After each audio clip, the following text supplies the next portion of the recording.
Brown Boy Wonder podcast.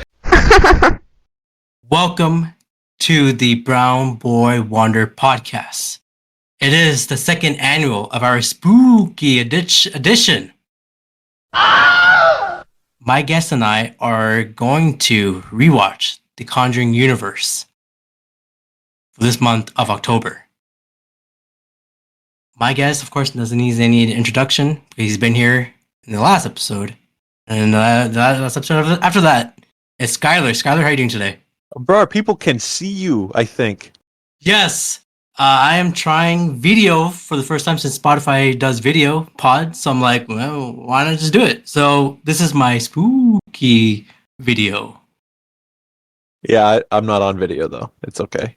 It's all right. But I am on video. But Skyler, I do have a question for you. Oh, boy. Let's hear it. Do you want to play hide and clap with me again? You need to stop asking me that. I said no. Well, it's because we're going to talk about, for today's episode, is Conjuring 2. Conjuring 2, which was released in 2016 by the iconic himself, James Wan.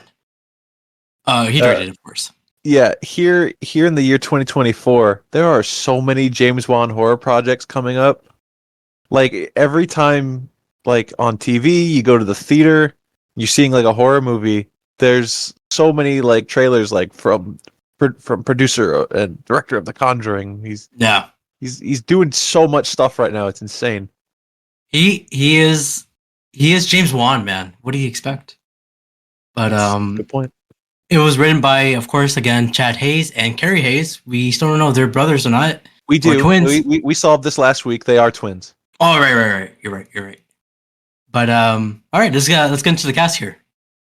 The cast. I have the cast. Yes. So starring again as Ed and Lorraine Warren, we got Patrick Wilson and Vera Farmiga. And then playing the Hodgson family, we have Madison Wolfe, Francis O'Connor, Lauren Esposito, Benjamin. I don't know how to say that name. Hiya. We're gonna say hi. Hi. And then Patrick McCulley, and then Simon McBurney as Maurice Gross, another real life paranormal investigator. Maria Dole Kennedy as Peggy. Simon Delaney as Vic. Those were the neighbors, right? Yeah, they're the neighbors. So the main mom's name is Peggy, but her neighbor is also named Peggy. That's okay. That's weird. And then Franca Potente. I don't know how to say that name either. Now I'm embarrassing myself. It's easy when I don't have to say them. Yeah, as Anita Gregory, who was another paranormal investigator, a bit more of a skeptic one, though, right? Yeah. Bob Adrian as Bill Wilkins. Voice actor Robert Atkin Downs voices a demon in this. That's cool.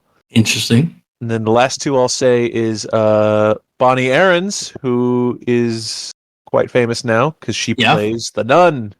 Yeah, the demon nun. And then this fellow named Javier Botet plays the Crooked Man. Yes. Oh, so I didn't know that was someone who played that. That was like an animation. But okay. I assume it was a stand-in or like certain shots. There's a guy there because when he first appears, and we'll get to it. It does. I don't know if it was actual like stop motion or if it was just edited to look stop motion, like they took frames out. But there was definitely an effect happening there. That was neat, I'll say. Really. I'll also mention, because it came up last time, Joseph Bishara plays the demon in this as well, and he's done the music for this yet again. I like that. But again, of course, I'm going to ask you the same question as always. The budget. What do you think the budget was for this one? I'm getting worse and worse at this because I don't even remember what we said last time. I think you're wrong last time. I think you're wrong last time, but I think you got the Annabelle one right ish. budget, 50 million. The budget was 40 million. Ah. What about the box office? $2. No. $200 million. No. $250 million. You're almost there. It was 321 million. I was about 100 million off. That's not almost. That's pretty good. That's pretty. That's very wrong. Yeah. Well, they are still making money. This series is popular. Yeah. Very popular. But let's well, first, before we get into the plot here, what do you thought of the movie? I like this one. This one was fun. This one was a lot of fun. I feel like this one, the first one is much more restrained. Yeah. Like I think the first one comes across as a better made, just like gritty supernatural haunting movie. Sure. This one kind of gets loose with it and does some extra stuff. But in a way that I really liked. I think technically I would say the first one is better, but this one might be my favorite. Okay. I like this one. I mean, I don't know. We'll see once we watch the rest which one's my actual favorite, but yeah, this one I like a lot. I actually think this is the best Conjuring Universe movie. Okay. Better than the first one. Because it adds new things. Like I think it keeps going with the characters, at least. They are adding new things to it. So, and I also like the family too. Yeah, the main family. Yeah, I think both Conjuring movies so far have done pretty well with the families. Yeah. I mean, essentially it's very similar. And you know what else we're going to talk about is not only the similarities between the first two Conjuring movies, but how watching this, I became convinced that Insidious and The Conjuring are just the same thing. Yeah. Because in this, we're introduced to something that Ed does, is he paints things. He paints scary demons, and he paints so that happened in Insidious. I think it happened in Insidious after this, but they did that in that too. What the hell? This is the same series. He made the same movie twice at the same time. And he got away with it, that hack, James Wan. We were praising him. Now, I don't know. I don't know about James Wan. I'm going to praise him here. I like this one. But good. That's some bullshit. He duped us. Yeah, he sure did. All right, let's get into the plot here. And by the way, spooky time. Oh, spooky. There's something. Bro, there's a demon right behind you. He's small and he's spooky. Be careful. There he is. Oh, that's for those who are watching through Spotify only, exclusively. You'll see Hasbullah right here. I have a cutout of him. I got a gift of Hasbullah. That's the real guy. Oh, that's really him. He's just being spooky right now. He just stares at me at night. I'm scared. All right. In 1976, paranormal investigators, of course, Ed and Lorraine Warren, investigate the MEV. He practiced. The Amityville murders in the Amityville house. Yes. That Ryan Reynolds movie that he made. Was he in that? He was in that. He was the dad. No, that's not true. I'm looking. Look it up. In 2005, I believe, or 2004.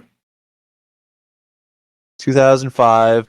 Holy shit, Ryan Reynolds. Look at that. Yeah, I remember. But I remember in the TV spots, he had like black eyes. I'm like, oh, who's this Ryan Reynolds guy? He's from Blade 3. I've never seen this Amityville horror movie. They say it's not good. Most Amityville movies aren't. Well, but yes. So the Warrens are investigating the murders to determine if a demonic presence was truly responsible for the dad, Ronald DeFeo Jr., killing his entire family on November 13th, 1974. Another real life thing, real life alleged haunting in America from a real life murder that happened, and something that in real life Ed and Lorraine Warren really did investigate. So that's neat. I guess it's really only neat if you. I don't want to say if you believe or if you like. I'll say it's interesting if you're skeptically interested, because if you're into like the ghost hunting or paranormal investigating in any capacity, even if it's skeptically, then yeah, it's neat to be like, oh yeah, they really did investigate that. But if you don't care, then why are you here? Why are you watching this? Yeah, if you don't like horror movies, don't watch this. Yep. Yeah. True words have never been spoken. We see the shot of a zooming. There's a shot of Lorraine's eyes. We're zooming. We were zooming into Lorraine's eyes, and then moving back. And I thought that was a great shot. Yeah. So those Amityville kids, like everyone in that house, they're some deep sleepers, huh? Oh my god! That gun was going off, and not a single person got up. Jeez. Well, as you mentioned, she's in her vision mode, acting like the killer. She goes upstairs and sees. I don't think it's the wife, but it's like someone else in the house, a family member. There were multiple rooms of children and the wife. Yeah. Yeah. So there's a part where the wife was like looking straight ahead, and all of a sudden, a quick shot of her just looking at Lorraine and asked, "What did you do?" I got scared of that.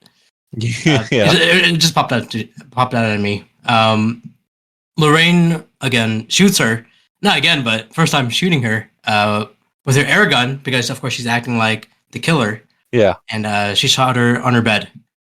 Lorraine goes to the other room, and we see in the mirror that, of course, she's the killer, Ronald. Ronald McDonald. Ronald DeFeo Jr. There you go. She shoots unfortunately, the two boys while they're sleeping. Pretty graphic. Yeah, it's pretty dark. It's very dark. They're not pulling any punches here. I don't like this. They don't look away. Mm-hmm. You just see him do this thing, which was a real life, a horrible thing that happened. I guess this happened in the 70s. Is that tasteless to be just showing it like that, or has it been enough time where we can handle it? I don't know. I think it's up to the viewer. It would have been just about 40 years. Yeah, 42 to be exact. After when this came out, so.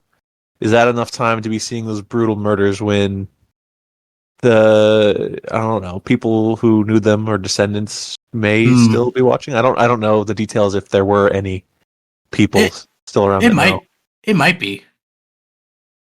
Well, Lorraine is very upset as what she's doing in her vision. Of course, she goes to the other room and shoots the daughter. Now Lorraine is hyperventilating and starts crying because she's experiencing all of this. Truly disturbing. Yeah. She sees one of the boys who got shot was peeking out with some white eyes. Mm. The kid goes downstairs and Lorraine follows him. Lorraine sees herself and the rest at the table, but the kid with the white eyes slowly opens the door on her right and starts to stare at her. And then he runs. Lorraine says he wants to show me something. She's in the basement trying to follow him. As she walks, all the dead kids appear in a single line looking at her, and then looks at, I think they point at the mirror. And, or I think they're just looking at the mirror. To just show Lorraine, look at this. As Lorraine was looking at the mirror, she sees a nun walking out slowly behind her. The nun. She looks behind her real quick, and nothing is there. She looks back, and then the nun is right behind her, looking at her. She looks back again, terrified, but nothing's there. Nothing's behind her.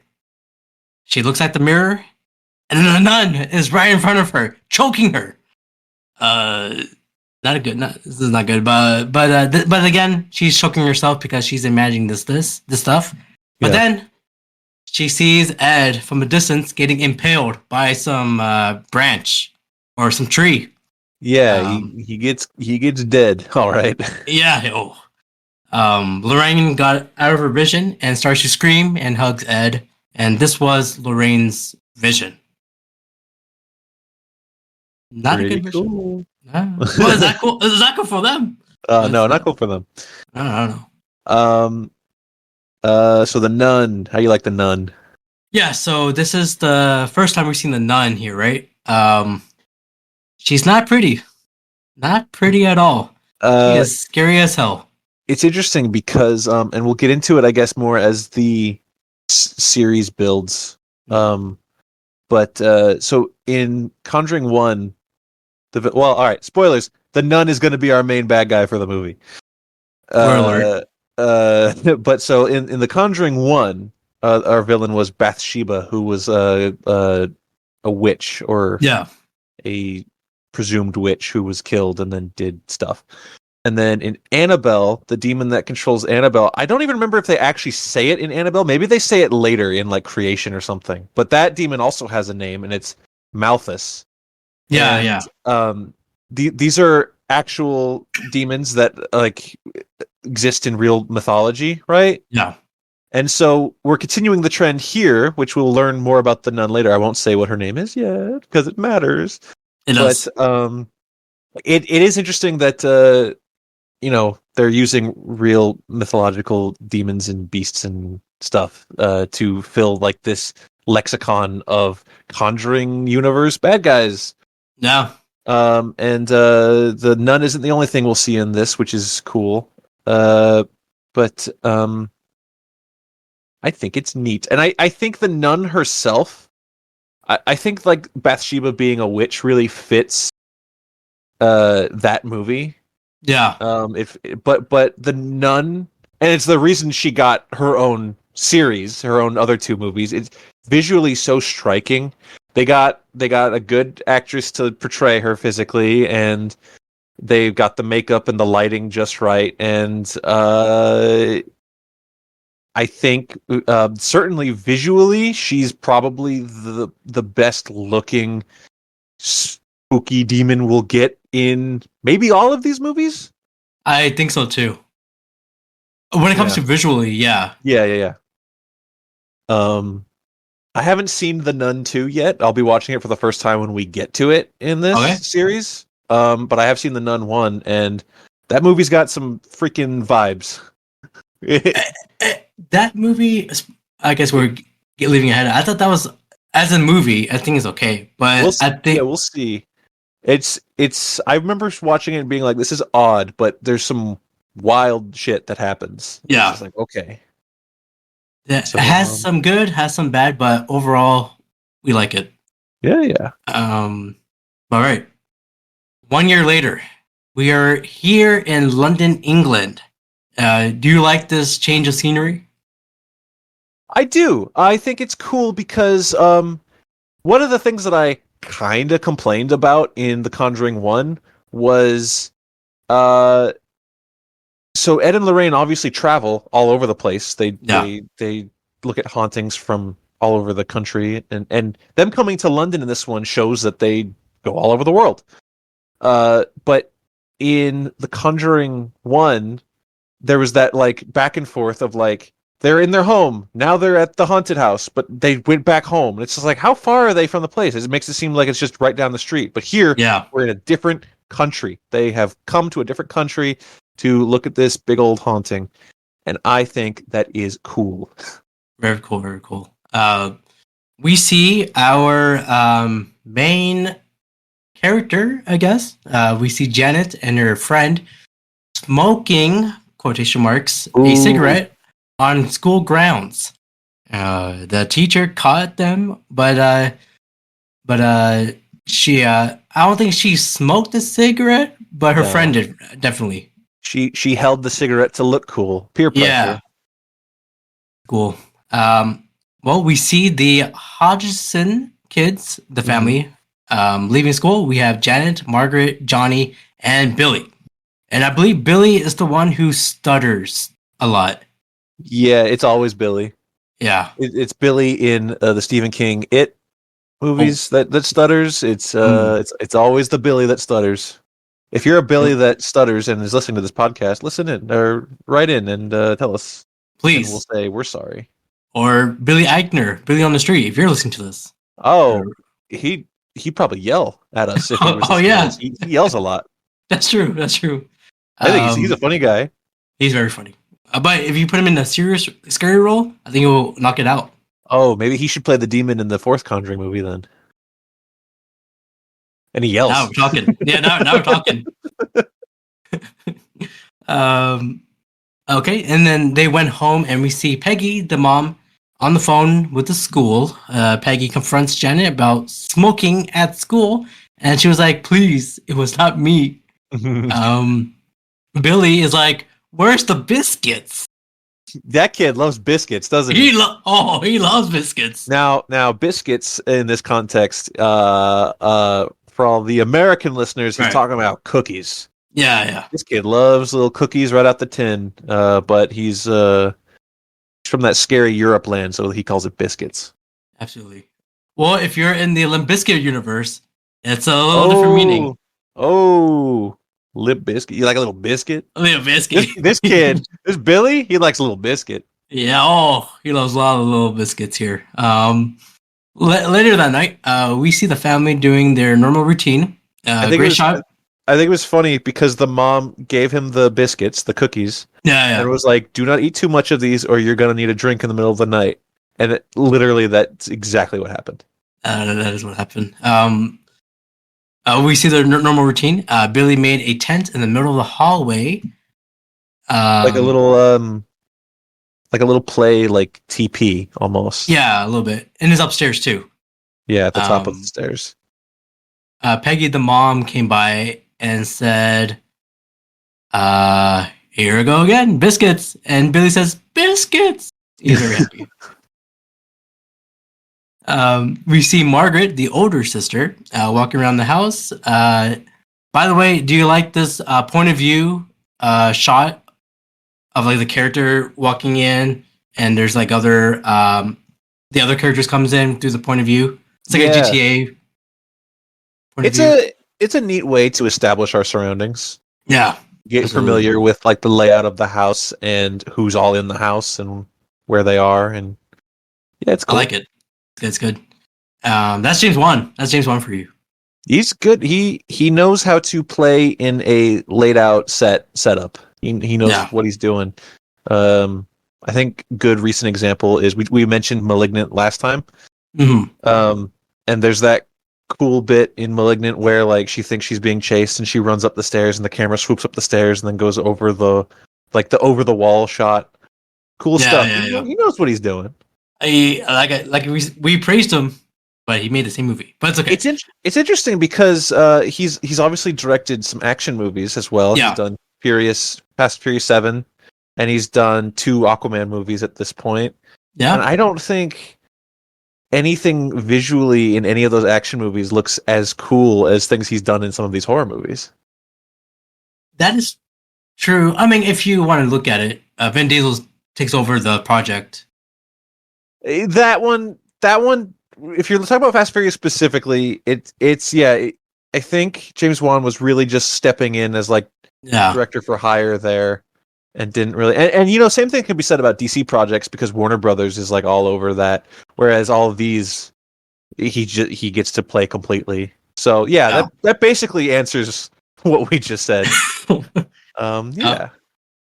Margaret sees Janet playing with a Ouija board. Shit. Not a Ouija board. Shit, here we go again. Would you Ouija board? No. If you bring a Ouija board to my house, I'm going to kick you out.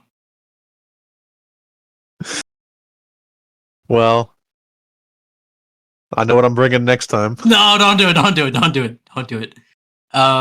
Janice shows her older sister how to use it. Margaret asks the Ouija board Are there any spirits here that want to communicate with us? The piece that was holding the board did not move. Janet asked, "Is Dad ever coming home?" Piece did not move. Janet asked, "Are there any spirits here who can answer my questions?" Nothing moved. Margaret said, "Don't worry, sis. It's just a dumb game." Janet is disappointed and puts the board underneath the bed. As everyone is sleeping in the middle of the night, Janet, for some reason, woke up in the middle of the living room.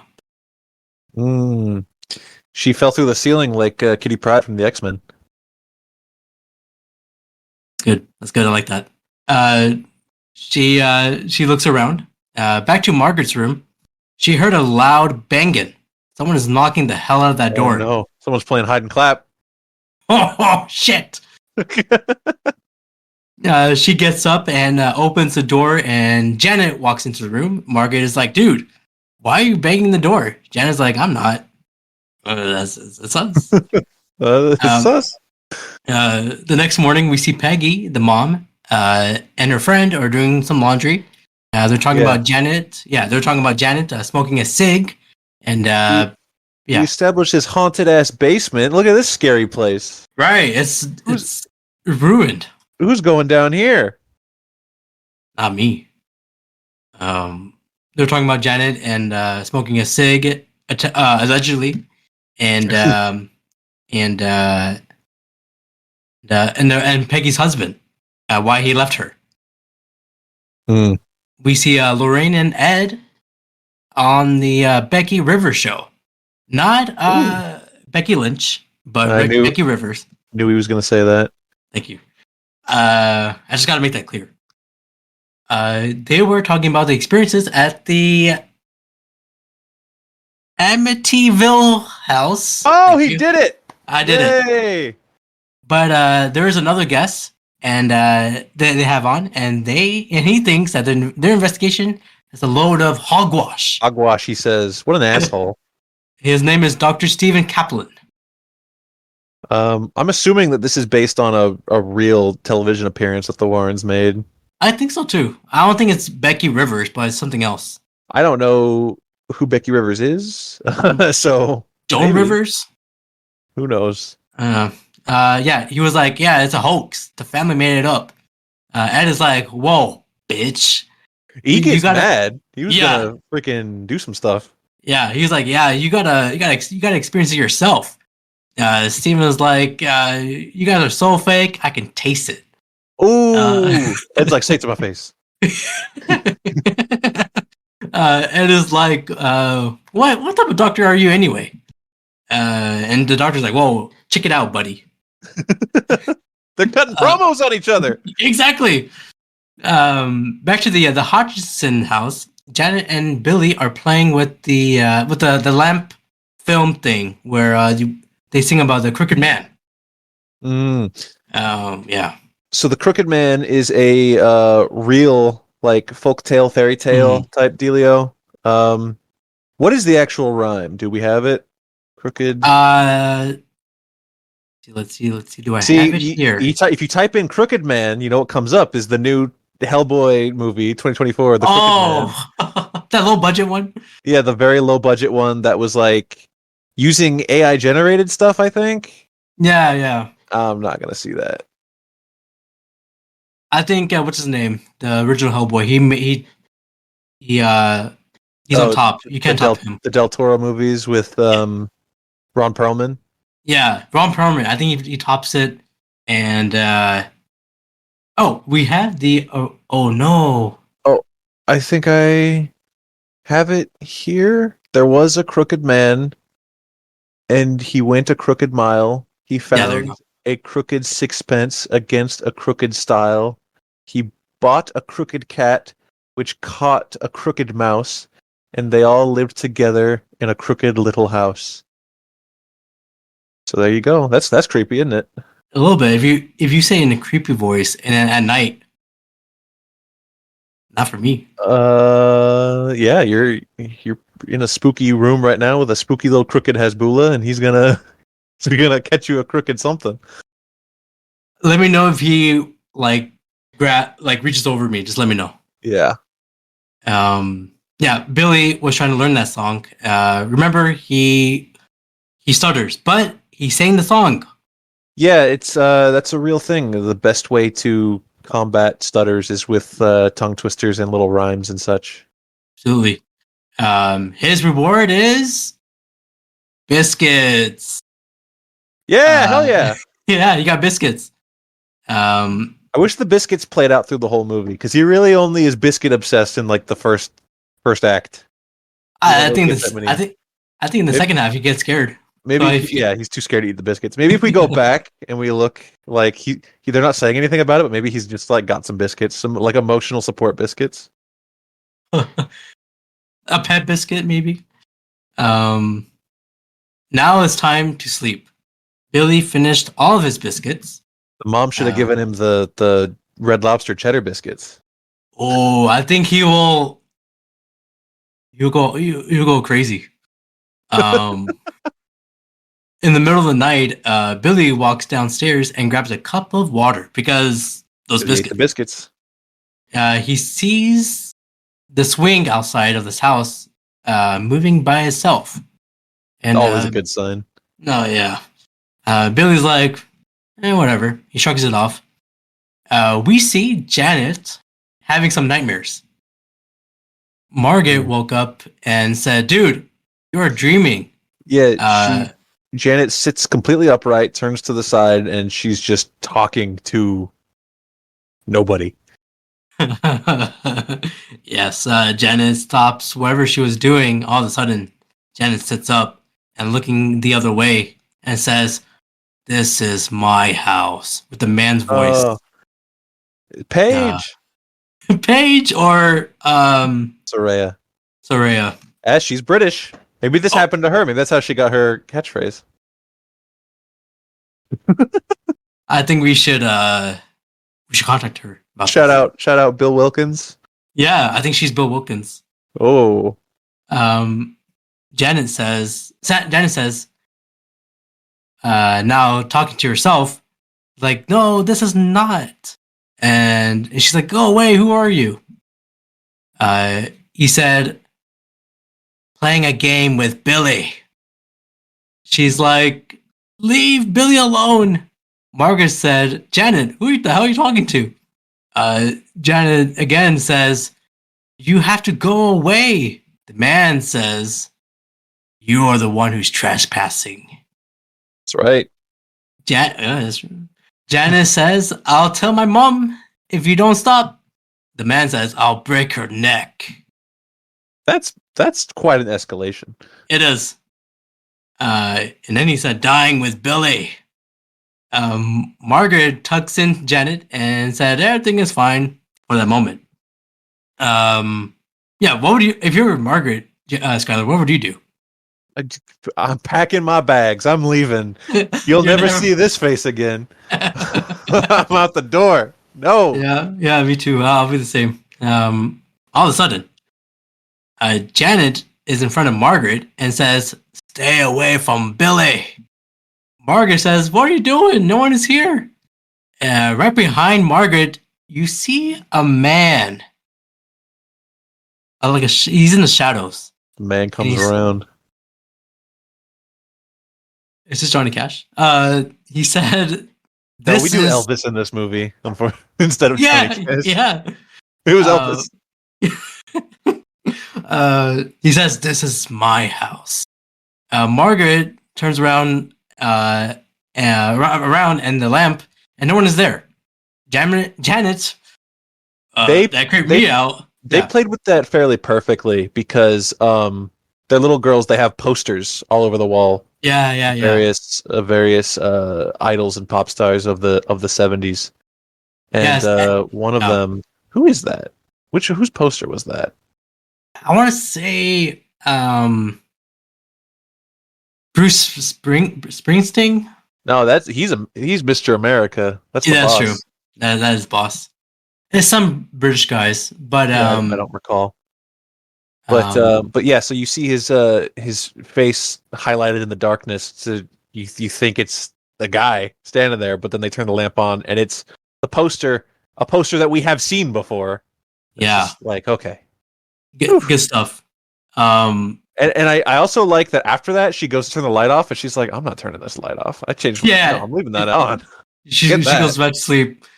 But if you notice, Janet just goes to bed normally. Yeah. Oh, I don't like that. Now what's Billy, going on with Billy? Yeah. Yes, thank you. Billy is still downstairs for some reason. I don't know what the hell he's doing. He should retire these biscuits. He should stop. As he walks upstairs, we see a man on the right when he was walking to the stairs, walking back and forth in this chair or in that chair in the dark. That's good. Good stuff. Good stuff here. I mean, he kind of copied from the Insidious movies, but it's fine. This is good here. Yeah, there were certain things. That's a James Wan trick he uses, but the fact that as the movie progresses, we learn that this specific guy is tied to this chair. Even I think it all pays off very well. Absolutely. When he gets upstairs, he hits his foot on a firefighter car toy. He puts Pick up your toys, kid. Yeah, he got a lot of toys. He put that toy in the tent and tries to go back to sleep. Billy hears something from the tent and then he goes back to sleep. The firefighter toy drives into Billy's room with the siren on. I would not be sleeping with my door open like that, I can tell you. Oh no, absolutely not. Same here. Billy was like, "Holy shit balls!" He turned off the sound and walks slowly to the tent. He pushes the toy into the tent. Yeah. But the toy comes back to him, and there's screams coming out of the tent. Very loud. Very loud. Billy goes to his mom and says, "There's someone in my tent, my dude." Bro, wake up. Wake up, please. Peggy, the mom, checks the tent, and there's of course, there's nothing there. It looks like she does the classic Goosebumps parents thing where she's like, "You're just go to bed. You ate too many biscuits. Go to bed." Yeah, please. She said like, "Yeah, you have a bad dream, man." But Peggy and Billy hears a weird noise downstairs. Billy goes to his room and shuts his door. Peggy goes downstairs and sees someone rocking on the chair. That's spooky. Yeah, and the payoff is fairly similar to the poster on the wall. Yeah, where it's like you see them rocking there, and the whole time you get closer, the light turns on, and who is it? She turns on the light, and it's Janet. Damn it, Janet. Yeah, Peggy is like, "Oh my heavens, what are you doing here?" Janet says, "I've been sleepwalking again." She said, "Again?" They went back upstairs, and we still see the chair rocking, by the way. Yeah, but maybe that's nothing. We don't know. In the next raining morning, Janet, I think this is one of my favorite scenes of this movie, at least. Oh, well, wait, before, one of the things that is said when she gets Janet, she's taking her upstairs. Yeah. Janet says, "I think I've been sleepwalking again." Mom's like, "Again?" It's like, dude, pay attention to your kids. For real. In the next raining morning, Janet is watching TV while eating a sandwich. In the window, by the way. Yes. This guy knows what he's doing, man. This guy knows what he's doing. She's eating a sandwich. She's a little British girl eating a sandwich. What kind of sandwich do you think that is? Come on. You got this. Jersey Mike's. All right, we were looking for marmalade, but we'll take Jersey Mike's. Okay. A little Danny DeVito sandwich. Yes. He's a small guy. He lives in the Jersey Mike's. Ugh. You never seen that commercial? I seen it. When he lives above the little thing? Yeah, I remember now. Reaches down, he steals sandwiches? I remember. Like a little goblin? We'll get into more Danny DeVito stuff soon. What? Oh, foreshadowing. Yes. As she was watching some sketch show, the TV starts to change the channel by itself. She turns back that sketch show, but it switches back. I think she has like Comcast or something, or like Time Warner cable. Mm-hmm. Yeah, probably not, but okay. Yeah. But the remote disappeared. Everyone, yes, the clicker. Everyone's worst nightmare. When we lose the remote, we're going everywhere. Where does it go? Because like Oh. you're sitting on the couch, and it's just gone. Like I didn't move. Where'd it go? Well, as she tries to find it, the phone starts to ring. She picks it up and said, "Hodson's residence." The other person on the line is her mom, Peggy. As she was talking to her, she found the remote on the chair, the rocking chair. On the spooky rocking chair. Yeah. Very pretty sus here. Now she knows she didn't put it there. She gets a little scared. She hung up the phone and grabs the remote. She switches back to her channel and looks at the chair to see if anything is happening. A huge thunder occurred and the TV goes staticky and lost the signal as she hits the TV. Mm-hmm. When she did that, she sees the old man sitting on the chair in the reflection. Ooh, that's good. Yeah, very good. She looks at. It's like that scene where Signs. Do you remember? There's also a TV reflection of the aliens. Oh, I I thought you remember meant when that. Walking Phoenix goes into the closet. Oh no! It's the part where it's towards the end where he's like swinging. No, it was. You know what I mean? Yeah. Yes, I know what you mean. Yeah. She looks at the TV and he's not there, but the remote fell down. Mm. And then she said, "My house," right behind her. Now I'll tell you not. Oh. When I was watching the theater, I screamed, just like everyone else. Yeah, I remember that. I remember that scene particularly in the theater. I screamed my ass off. Mm-hmm. Yeah, good. It was good. The whole theater, good theater reaction too. He's got scary demon eyes too. Yeah, He's it's just yellow, a right? Pale old man with some missing teeth, and his eyes are like yellow and kind of like cat-like a bit. And he's right behind her. Yeah, it's a. I'm not a fan of jump scares. This is a fairly well executed one. Yes. Just in the editing alone, because we cut from her looking, then we cut to like the corner of the remote on the ground or whatever, and we cut back a few times, and then on the third time we're back to her. He's just right behind her. I hate it, but it was a great scene. Scream! Did people look at you? No, everyone else screamed. So I was. Everyone screamed. Yeah. Yeah. So I'm with the majority. It'd be so funny if you're seeing like a horror movie like late at night and something scares you and you scream and people just turn back and look at you and shush. Like what the hell? No, then you gotta get out of the theater because that theater is sus. You have to scream. It's a psychopath. Yeah. Especially that guy who watches nature, in a violent nature. In a violent nature. Like, yeah, that guy was like clapping or like cheering on the killer. I was like, that's not. You have to leave the theater. Well, that was me. Oh no. Back to Ed and Lorraine. Lorraine woke up and sees Ed painting something. Ed said, boy, what's he painting? Well, Ed said he has a crazy dream and he needs to like paint it. He's like, I can't get out of my head. This is really funny because, as far as I can recall, maybe I'm wrong. Do we ever see him painting anything in the first Conjuring movie? I don't think we do. No. I believe this is like a new established thing in this movie. So the way Lorraine walks in the room, we see like him painting we can only see like the back of the easel or whatever. And the camera like pans around and it is just like a very detailed, like almost picture perfect oil painting of the nun Yeah. with like haunted eyes and like disgusting like mouth and creepy shadows.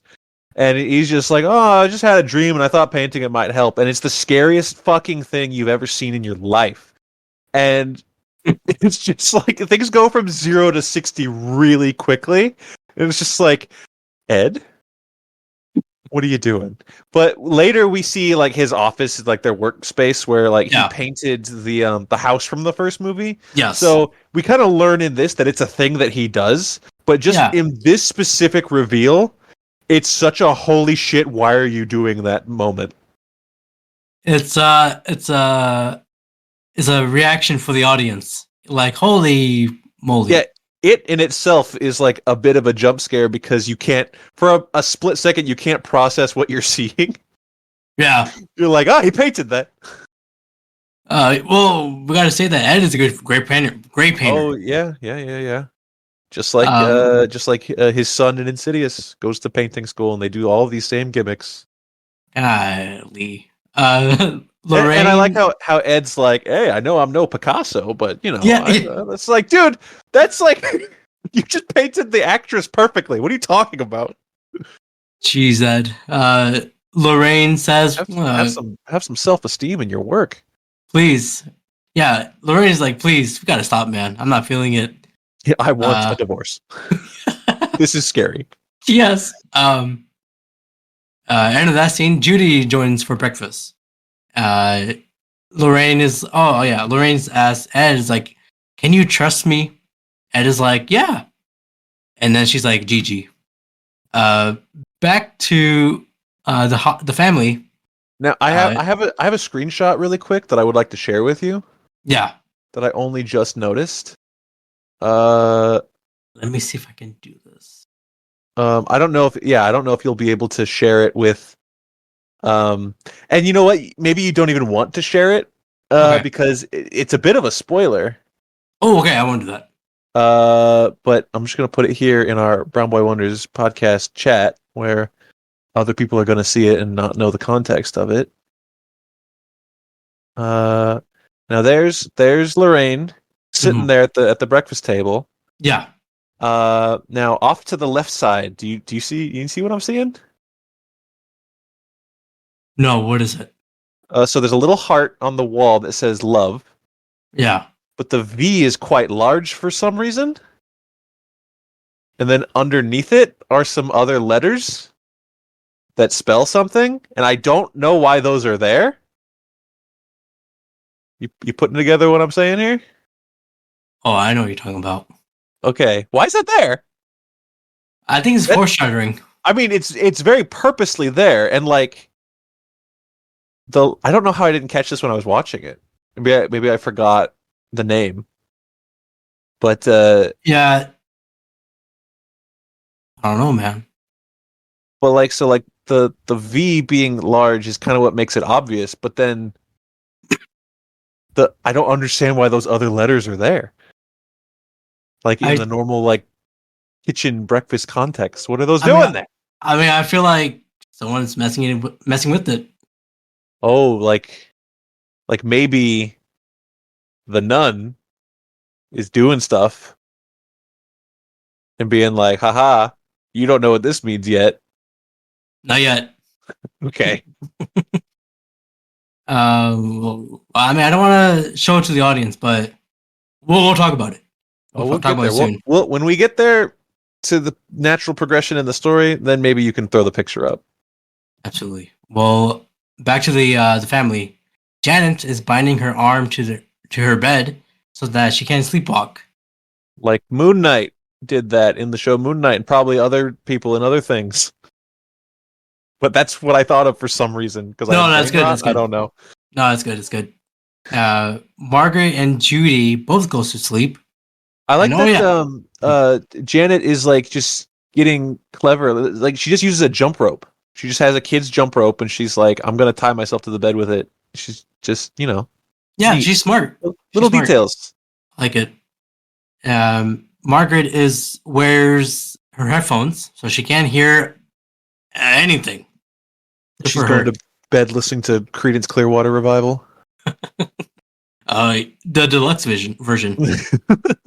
All of a sudden, Janet hits her head on the ground and hears some loud banging on the door. Hey, but the jump rope worked though. It did. Like It did. She stayed there. Janet unbinds herself and opens the door. She looks around and sees the tent. She gets a flashlight because the lights are not working. Of course. I like that the sister wearing the headphones immediately paid off, because as soon as the banging happened and the sister didn't sit up, I'm like, why didn't she? Oh, the headphones. The Creedence Clearwater Revival. She can't hear it. It's so smart. Very smart. I would be the same if my sister is being weird last night. If you were sharing a bedroom with a sibling and your sibling started being haunted and loud, what would you listen to in your headphones to make sure you didn't hear it? I'll listen to the Lord of the Rings soundtrack. Oh. Because there's a lot of trumpets, there's a lot of Khazad Dûm. I wasn't expecting that. I thought you were going to say Drake or something. No. Not anymore. Drake? Not in 2024, we don't. Allegedly. She looks into the tent she looks into the tent, and downstairs she is breathing heavily. She looks at the chair and it starts to rock. Mm-hmm. She goes to her room and puts a chair in front of the door and heads right back to bed. Oh yeah, this part's kind of funny actually with the chair. Well, the chair is now next to her and the door creaks. The chair has been slid all the way, like almost passive aggressively, the way up to her face. This Bill Wilkins guy, we don't know his name yet, but that's not a spoiler. This Bill Wilkins guy is quite a character. He's quite a troublemaker. Absolutely. Janet points the flashlight at the door and hears the creaks from the hallway. She hides in her sheets, panicking. We hear a man breathing intensely close to her. Like, he took off the sheet from her, and the bed starts to rock. Both Margaret and Janet's. Janet and Margaret rushes to her mom and explaining what the hell is happening. And Janet shows her bite mark. Ouch. I don't want that. Was there biting in the last Conjuring movie as well? Someone got bit, right? No, the mom got not beaten up, but she got like sores. You're getting bruises. Yeah, bruises. Yeah. So it's kind of the same. But Bill's a little mouthy in this. I don't like it. He's he's an old guy too. Come on. Let's cancel Bill. Yeah, this is 2024 now. Come on. We don't do that in the 1970s. No. Oh, they do that in the 1970s. Yeah, you could get away with it back then, but let's not do it now. No. Peggy, the mom, checks the room and it seems everything is fine as she checks, but she found the Ouija board. Oh, she's pissed too. She is. I think it's interesting that the mom immediately knows what it is. Yeah, I think she'd done it before, right? Well, the girls did it before. You're saying you're assuming that the mom has done a Ouija board before? Yeah. You know, the Ouija board is actually copyrighted by Parker's Brothers. Like, they own it, the board game company. So, I think it's funny. They never say Ouija board in this, do they? That's why. Like, we see it, and they made their own. It's just on, like paper, and, like, they custom made their own little, like, thing with pencils and stuff. Yeah. So, that's homemade. Why it's a homemade spirit board that they call it, because we're not paying Parker's Brothers for this. So the mom is like, "Is that a legally distinct spirit board? You girls have been scaring each other." She gets mad. She does not explain the bite mark though. No. She doesn't really know what to do about that. She has no explanation. As the brothers watch on, Peggy, of course, again we said, she starts to yell at them. When she stops yelling, the dresser moves and closes the door. Peggy is shocked. You know that part in Event Horizon where Yeah, they find the really like spooky like horror message and people are screaming, yeah. like being tortured to death or whatever it was, and Lawrence Fishburne just says, "We're leaving." That's what the mom did here. Yes, They just they. all run. It looks like that shot. Okay, my brain is stupid, but just follow my brain rot here. It looks like that exact shot from Shrek 2, where they all run out of the Starbucks into the other Starbucks across the street. It is like that. Because they run to their neighbor's house. Yeah, They pull the neighbor out of bed, and they're like, "Go look at the haunted house!" And this guy has to put on his slippers, go across the street. Poor guy. yeah, yeah. The guy's name is Vic, and he came back, and he's like, "Yeah, no one is there." No, Vic, you were looking for a ghost. Oh, I didn't look for one of them. Yeah, I didn't see it. The neighbor's door, the neighbor's dog rang his bell, and Billy's like, what is he doing?" It's a smart dog. Very smart. The I- neighbors, yeah, I would kill for my dog to do that. My dog won't do it. very talented. The neighbor said, "Oh, he rings when we can know that he wants to go to the bathroom." As Billy opens the door for the dog, the police are at the family's house, the Hodgson's residence. It's just running in, ready to shoot the ghost. Vic, of course, called them. The police checks the house and asks Peggy if she saw the man or anybody saw the man. Peggy said, "No, I don't think Yeah. so." Becky Lynch again? The The man. Oh yes, There you go. she's the ghost. I had to repeat myself so you would understand. I got it now. I got it. Yeah. Well, the Peggy said, "I don't think so. I think Janet's just making it up." Vic says there's got to be some explanation. The cop said, "Sir, that's why we are here. Okay." They all heard some rumblings from the house. The cop lady, You could just say cop.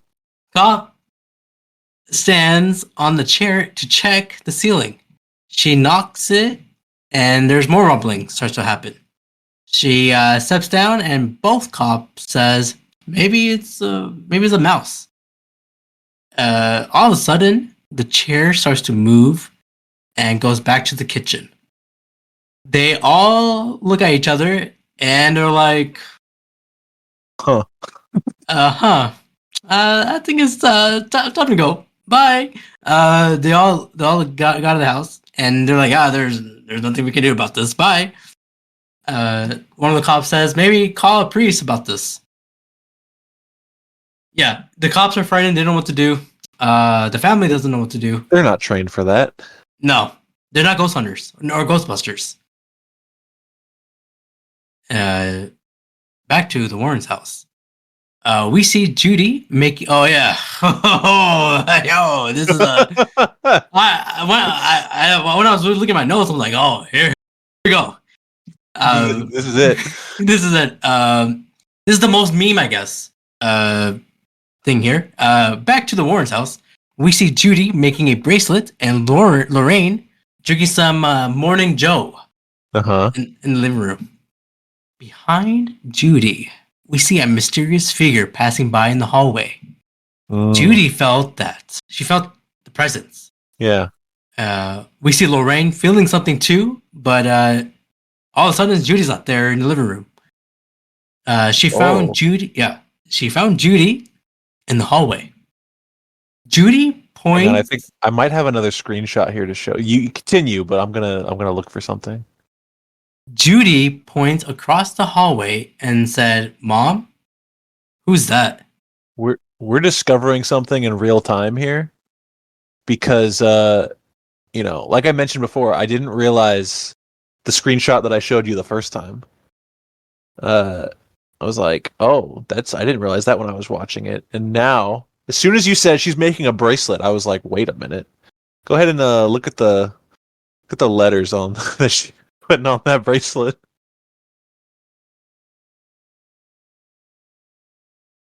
Oh my god! It's everywhere. It's all over the place now.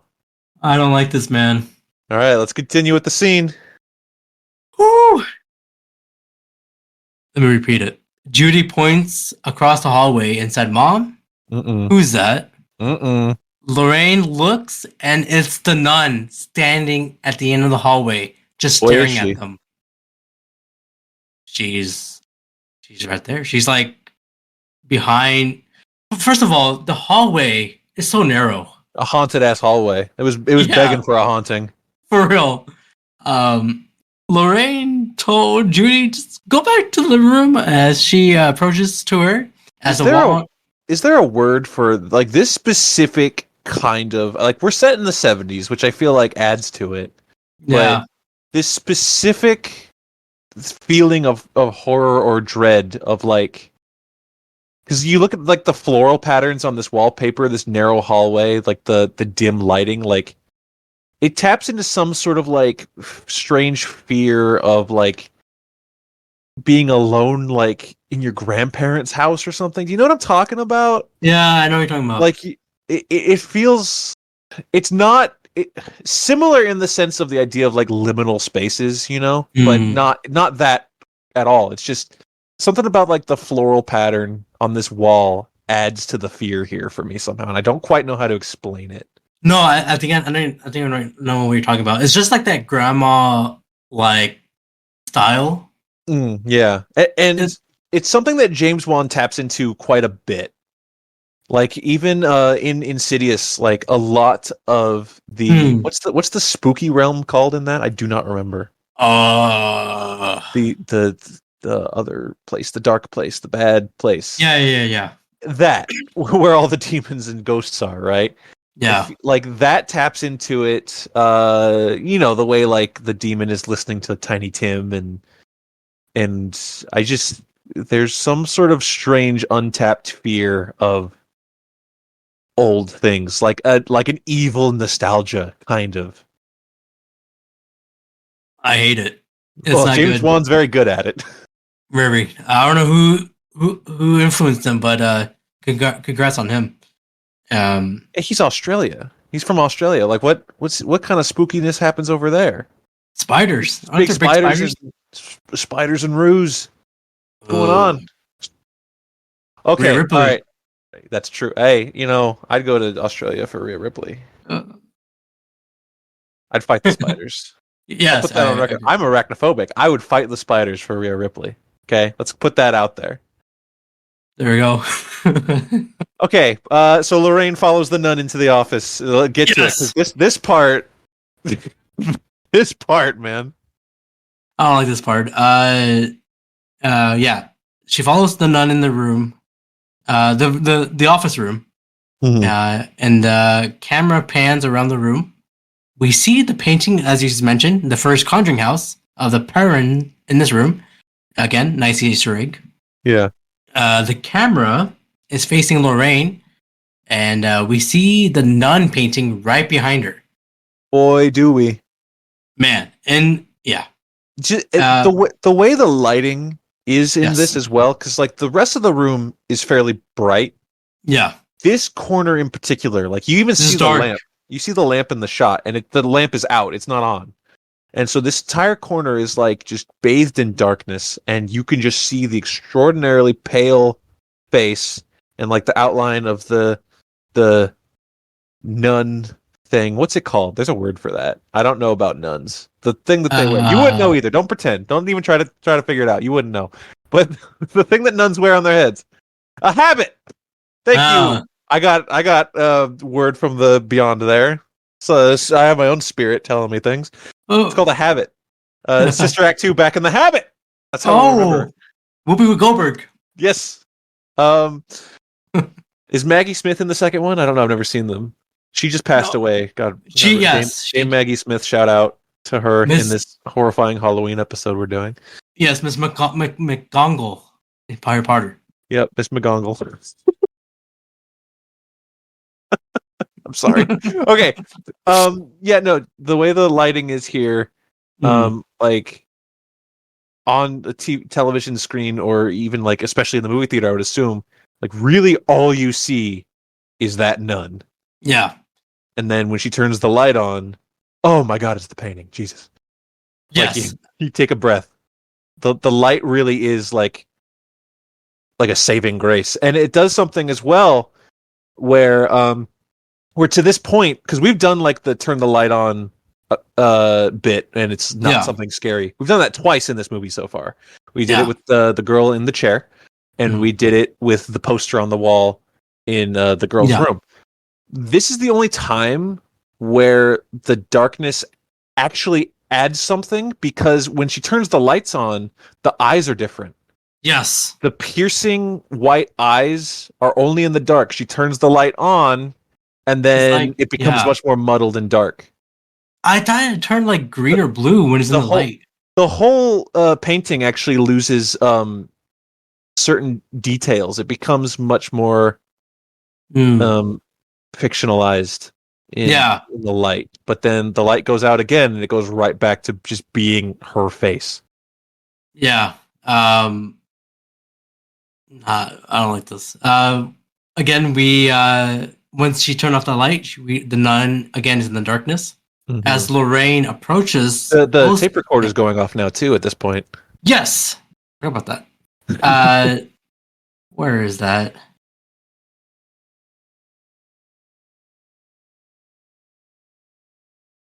Yes, there you go. A tape recorder starts to play by itself.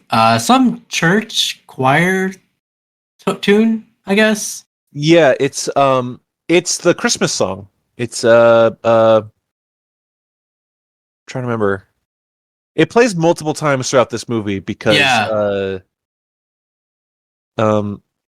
she says it later. She doesn't say it like any point here yet, I don't think, where Lorraine describes the nun as like it's a demon that's taking the what does she say? A blasphemous form to attack my faith is how she describes it, which is why it's a nun, she believes. I don't remember how that ties into the movie The Nun, which is a prequel to this, I believe, but we'll get there. Yeah. And then it's playing a Christmas song, probably because it's the creepiest song they could find for such a religious setting. I guess so. Lorraine turns that off. She turns that shit off. The newborn king. That's the song. There you go. The light that she turned on next to the painting turns off. We see the nun again in the darkness. As Lorraine approaches closer to the painting, the nun's eyes turned a different color. Yeah, you know what else is great about this? Yeah. I have a lot to say about this scene. No, it's probably the best scene in the movie, to be honest. It is.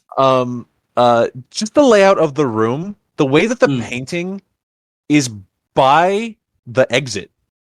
Like, even if you're in the mindset of like a viewer at home, like us, it's just like, that light turns off again, I'm out. You have to run by the painting. Like, your only other option is to like burst through the window or something. Ed, what's wrong with you, Ed? Why would you hang that there? I mean, next to my wall door is Star Wars Episode 1, Phantom Menace poster. So Jar Jar Binks is going to be looking at you in the night with these piercing eyes. Please. The demon takes a form to attack your faith. Jar Jar Binks. Oh no. So Lorraine turns on the light again, and it looks like the painting changed to its normal self. Lorraine tries to leave, but the door and windows closed on her. Make the whole room dark now. Yes. The Perrin Conjuring 1 painting starts to shake, and the figure of the nun pops out and walks around the room. Yeah. So I think the final payoff to the nun painting, it's a bit silly. It's a little bit silly the way that it caught me. Well, no, I mean it's still, tense and scary enough for the moment, but I just think like, yeah, it is a little bit silly. Take it out of the context of the full scene. Yeah, I mean the shadow on the wall is great.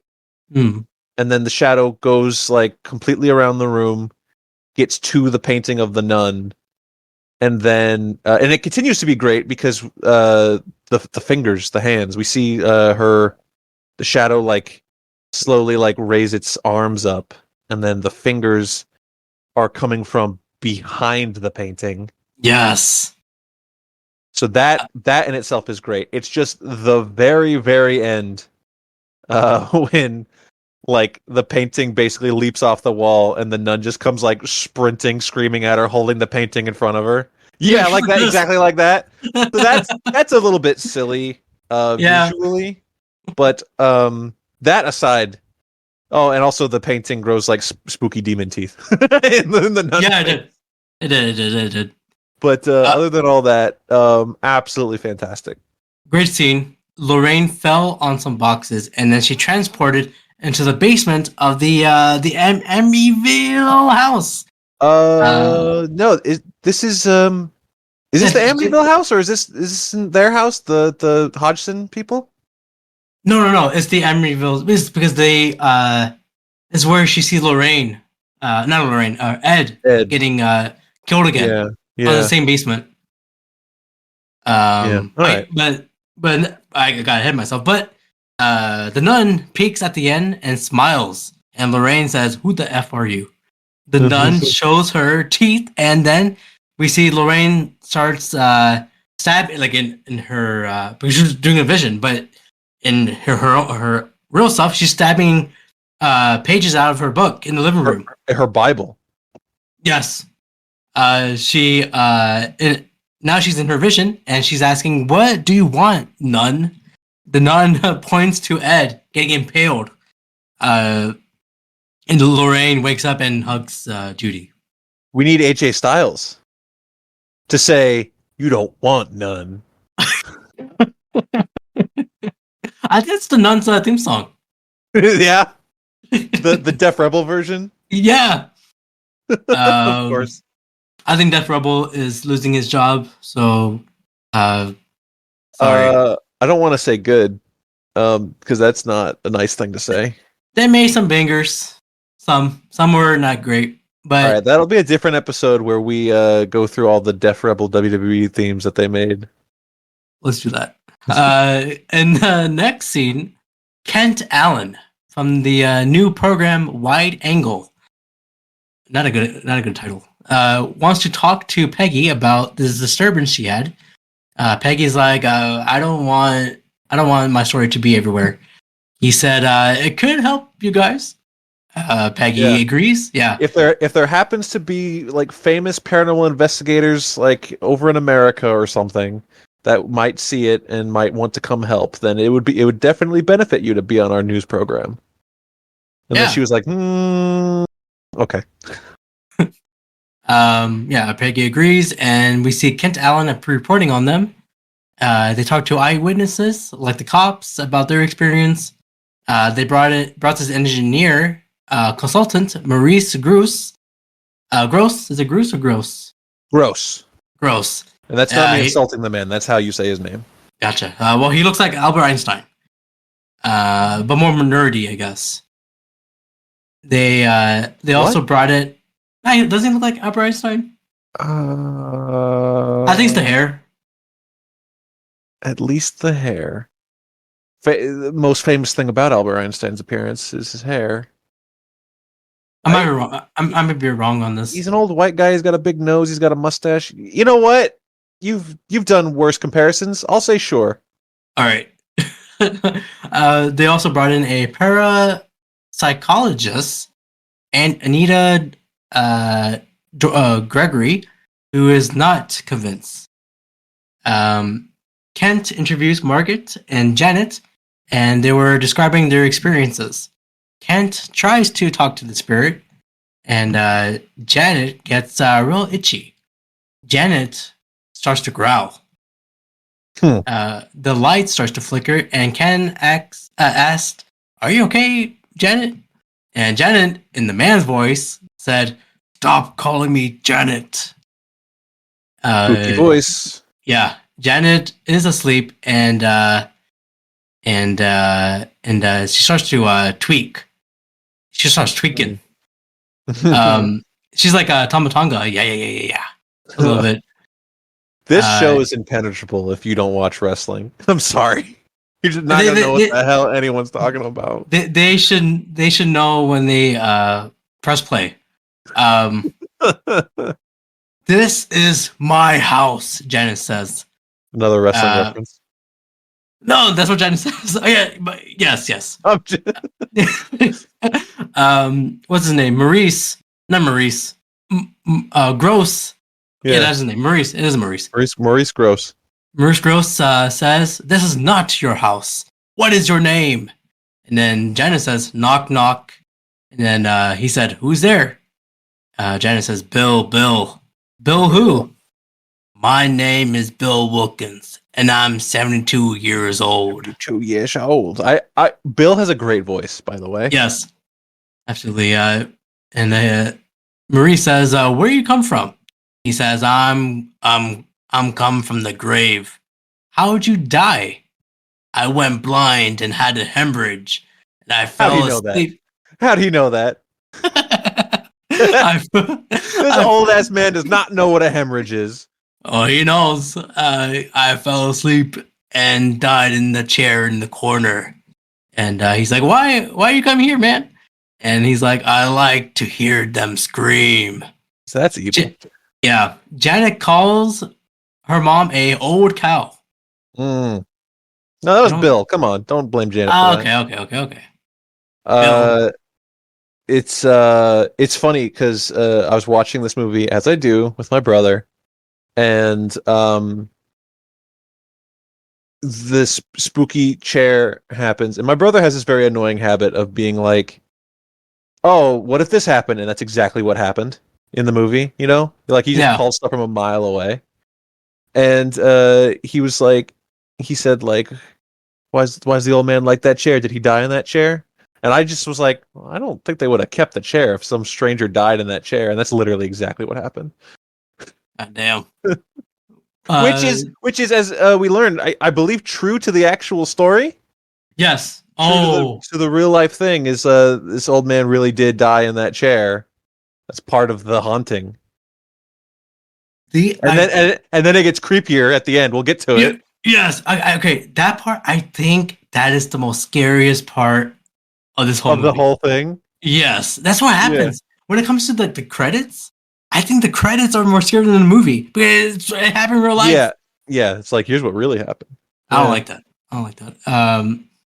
But yeah, after Bill calls her an old cow, Janet comes back to her senses and runs away. The family is still living with the neighbors, and Billy gave his mom some biscuits. Or my mom. He did. Yeah. He was like, "Mom, I know you're sad. Do you want my biscuits?" Biscuit. In the Hodgson's residence, the Crooked Man light film thing turns on next to the tent and plays the Crooked Man song. Oh boy, here we go. This scene doesn't. I still think that the nun painting in the office scene is probably the best scene of the whole movie. Sure. I think, and before rewatching this movie, I would say this is true for me as well. This is probably the most memorable part of the movie. What everyone remembers about this one? Oh, it's the Crooked Man one, right? Even though he doesn't really play a big part in this at all.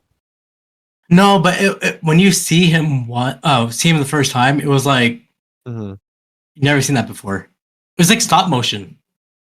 Yeah. We'll get into that. Back to the family sleeping in the living room. Billy hears a bell ringing, and he thought it was the dog ringing the bell, but the bell is ringing. The bell ringing is coming from the kitchen. He goes to the dog by the back door, and the dog just sitting there. Yeah, the dog. And the dog's name is Baron, and he's growling outside, growling out to the outside. Mm-hmm. But the dog it's not the dog, is it? It's not, because it's the dog turned into the Crooked Man, and he chases Billy. Now thoughts on the Crooked Man? Yeah, so the Crooked Man when he transforms from the dog, Mhm. I'm convinced maybe it's an entirely digital effect. Like they didn't actually do like stop motion with like small figures on a table or anything like that. Mhm. It is made to emulate stop motion. Yeah. I'm talking specifically about when the dog turns into the Crooked Man. Yeah. And then so right off the bat, it's just like, oh, that's striking and different, and like my brain was like, oh, is that stop motion? And then in a good way, because I always love to see stop motion in a movie. Yeah. Even if it looks like shit, I'm just like, oh, it's still cool. But That's good. but then yeah, he starts like lumbering down the hallway, and he like trips Billy and starts chasing him. Mm. And that's the part where I'm unsure if it's still stop motion or like however they emulated stop motion, if that's the case, Yeah. or if it's like just a guy in a suit, as we talked about earlier, and they just like took frames out or something like that. Now, if I was smart, I would have done research on this and had the answer. I don't though, and I didn't do that. That's But okay. We'll get the answer soon though. but that's just Um, the effect. So as for the Crooked Man himself and how he looks, I think he looks cool. His design, the big pale face and the hat and the umbrella and his long spindly body and the way that he's kind of like lumbers through. This part in particular completely captures like I guess I'll say like a cartoonish child nightmare, right? yeah, it is. Like it's this big spindly man, like the way that he's like moving, like the way he's posturing his arms in the hallway, and he's just like lumbering, and this part's in slow motion too, so that kind of adds to it. Uh the way it's just like, oh, a little kid would have a nightmare of this Slender Man type guy, because that's kind of what he looks like. Yeah, pretty Just much. kind of like chasing you through the hallway. Or like a Babadook ish. Yeah, the same basic principle of just like a nightmare creature that has really Yeah, long arms. Um, it looks scary. I have a action figure due to the podcast. I usually keep get a action figure for every podcast I do, and I yeah, have Saul, every Billy. series. Yeah, every Yeah. series. I have Billy, the puppet from Saul. I have Aang from Avatar: Last Airbender. I have Andros from Power Rangers. And now I have the Crooked Man from the Conjuring series. There you go. Because That's good. that was the least scariest Conjuring figure you could get. I am not getting the nun. I The am not nun, getting the Annabelle. Annabelle. I am not doing that. No, don't thank you. That's good. The Crooked Um, Man was the least scariest one. I like the Crooked Man. I don't know how well he actually fits in this, right? Like aesthetically. Yeah, sure, Um, sure. He doesn't. I mean, He's very different from the rest of the demons that we see that I can remember. Now we see a lot of stuff in a later movie. yeah. Annabelle Comes Home is the one I'm talking about. Yes, That we'll get to. So I don't really remember all of that. So maybe there's some other cartoony stuff. This one, it's just so strikingly different from like the thing in the first one was just a lady, and then we have like the Annabelle doll, like this spooky black demon, and then the nun in this. Hang on, I'm getting word from beyond again. Hang on. That's not good. Slow mo. Okay, all right. So we're getting word here that the Crooked Man, his walk in this movie down the hallway, it's not CGI at all. It was in fact shot in slow motion with the actor walking in reverse. He walked backwards, and then they sped it up, reversed the footage, and that's why it looks so unnatural. So that's cool. That's a good neat. That's pretty good actually. Yeah, classic filmmaking ideas there. That's neat. Well, thank you, whoever sent you that info. Thank you. Yeah, that's my ghost from another realm. He hangs out here in Halloween time, and he gives me information. He'll wake me up in the middle of the night and scream movie facts at me. And so he's being helpful right now. Normally, he's much more of an asshole when he yells at me. Whoa, The whoa, whoa. ghost. I'm not talking about anyone else. I'm talking about the ghost specifically. Okay. But he's being helpful, so I thank him for that. No, overall, I like the Crooked Man. He may not fit the rest of the universe super well, but I'm a fan. And then Absolutely. at the end here, everyone's all like freaking out, like, "Oh, the Crooked Yeah. Man, he's coming!" We see the shadow of the Crooked Man like approaching around the hallway, but Yes, who turns the corner? It's freaking Janet. Yeah. She starts to scream at the family, and everything starts to go to shit. Janet starts to have like a little seizure, and then the scene fades away into Ed and Lorraine listening to Janet on the tape, talking like Bill Wilkins. I don't know if you guys noticed, I took off the scary light because it was hurting my eyes, so I put on my lamp because I was like, I think my eyes are hurting. So I apologize for all those who are watching me through Spotify. I apologize. I have to bring this light out. It's okay. Do not harm yourself for this podcast. Yeah, it was good for the first 30 minutes. I'm like, my eyes. Yes. So Ed talks to the priest and said, "Who is this?" Because Bill Wilkins is talking, right? In the tape, and Ed is like, "Who's this old man? Is he senile?" The priest. This is a great line by the priest here. He said, "That was an 11-year-old girl." Goddamn. Both Warrens.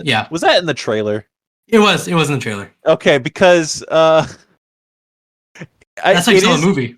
I guess it's an iconic line for that. Like if you saw the trailer, you'd be like, "Oh wow, that gets you in the room." The little look that Ed and Lorraine look, but we knew that. Yeah, like we've been watching this movie for an hour now. We knew whose watch that was. Well, that's true. That's true. It's not for us, but it's just for them, I guess. Yeah, I guess it is important. But it's great in the trailer. It's great in the trailer. That's how you get. That's how you get in to watch the movie. It would have been funny if they got there and the little girl just sounded like that. that's what she sounds like when she's not being haunted. Hell no. The priest wants the Warrens to go over there and investigate. It's like sending the Avengers. I mean, who else do you send? Zach Baggins. No, not him. He's not gonna help. No. He's not gonna solve a goddamn thing. Lorraine talks to Ed about her vision about his death and says it's a warning. If we keep doing this, you're gonna die, Ed. Ed is like, dude, we don't run from fights. We got this. Ed promises that if it gets sideways, we'll get the hell out of there. Maurice picks up the Warrens and goes to the family. Peggy meets the Warrens and shows Janet's room. Janet's room is full of crosses. And Peggy locks that room. Guess it makes sense. Yeah. Lorraine speaks with Janet in the backyard. Lorraine tells us her story about an angel. Janet gets interested and asks, "How did you know you could trust the people you opened up to?" Lorraine says, I didn't, and I got hurt, but I finally found someone who believes in me, and I married him." Mm-hmm. There's a lot of good Ed and Lorraine stuff in this as characters. We get that story, like what she just said, like, "Oh, what'd you do when you finally found someone that you could trust or that believed you?" And she's like, "Oh, I married him." And then we will get the flip side of that from Ed in a little bit, but there's a scene in particular. We might be still a bit far out from it, but there's a scene with Ed coming up that I really, really like that we'll get to.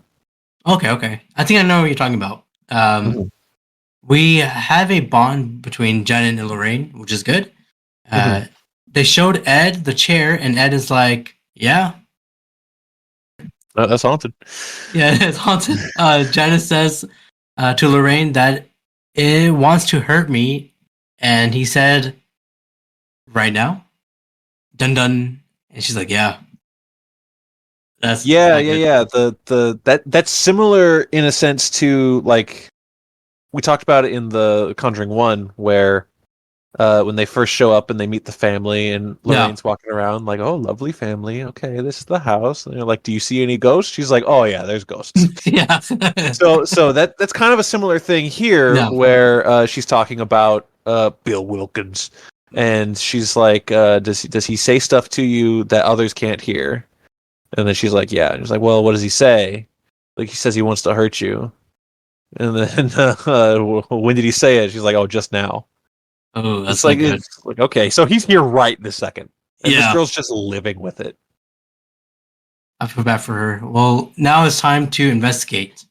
And then Lorraine wants to talk to Bill from Janet. Janet holds water in her mouth to show that there's like no tricks, no special effects here. Bill told Janet that he won't talk until everyone doesn't stare at him. Everyone turns their back because Bill was, he's a little shy. He's a little camera shy. Yeah. Now the camera is looking at Ed, but Janet is in the background, blurred. As Ed asks Janet questions, Janet turns into the man in the background. Great scene here. It's so the light goes out, and then it's a very, very slow but gradual like morph effect. Yeah. Where the silhouette, and it's the person in the chair is blurred the entire time. Yeah. And also like the only thing in focus is Ed. So if you're looking at Ed, as I feel like most people would be, and then you like your eyes kind of dart back over. It's just like your mind kind of does that. Oh, when did she become Bill? Yes. So that's kind of really cool. I like it. And it's just one long lingering shot, and then by the time that the conversation is done, and like he says, we're done here, it morphs back into the little girl. Yes. By the way, we get a close-up shot of Ed's sideburns. They are on fleek. Patrick Wilson's looking good in this. Yeah, he's pulling it off. The hair, the sideburns. This guy got to get going. That's why Lorraine loves him. Cool dude. As you said, at the end of the questions, Ed shows the cross to Bill, and Bill is like, "Help! Help! Police! Help! Police!" Let it go. Bill turns into Janet after that. As everyone goes to sleep, Janet tells Peggy, the mom, that I didn't smoke the cigarette. I just held it to be cool. Oh, honey, we forgot all about that. Yeah, we got other shit going on. I don't know why you bring that up. Janet wakes up. Though. Yeah. But she's still just a little girl, and she still has little feelings, connections with her mom. It's important to it's like she like kind of disappointed her, but she's trying to be open with her. Janet wakes up on the ceiling of the living room, looking at Bill rocking his chair. Bill whistles going upstairs. I don't know what type of whistle he does. Do you know how to whistle? I do, but I won't do it here. Okay, that's good. Because I don't want to bring Bill Wilkins here. He's whistling This Old Man. This old man, he something. Yeah, something like that. That's what he's listening. That's what he's whistling. Gotcha.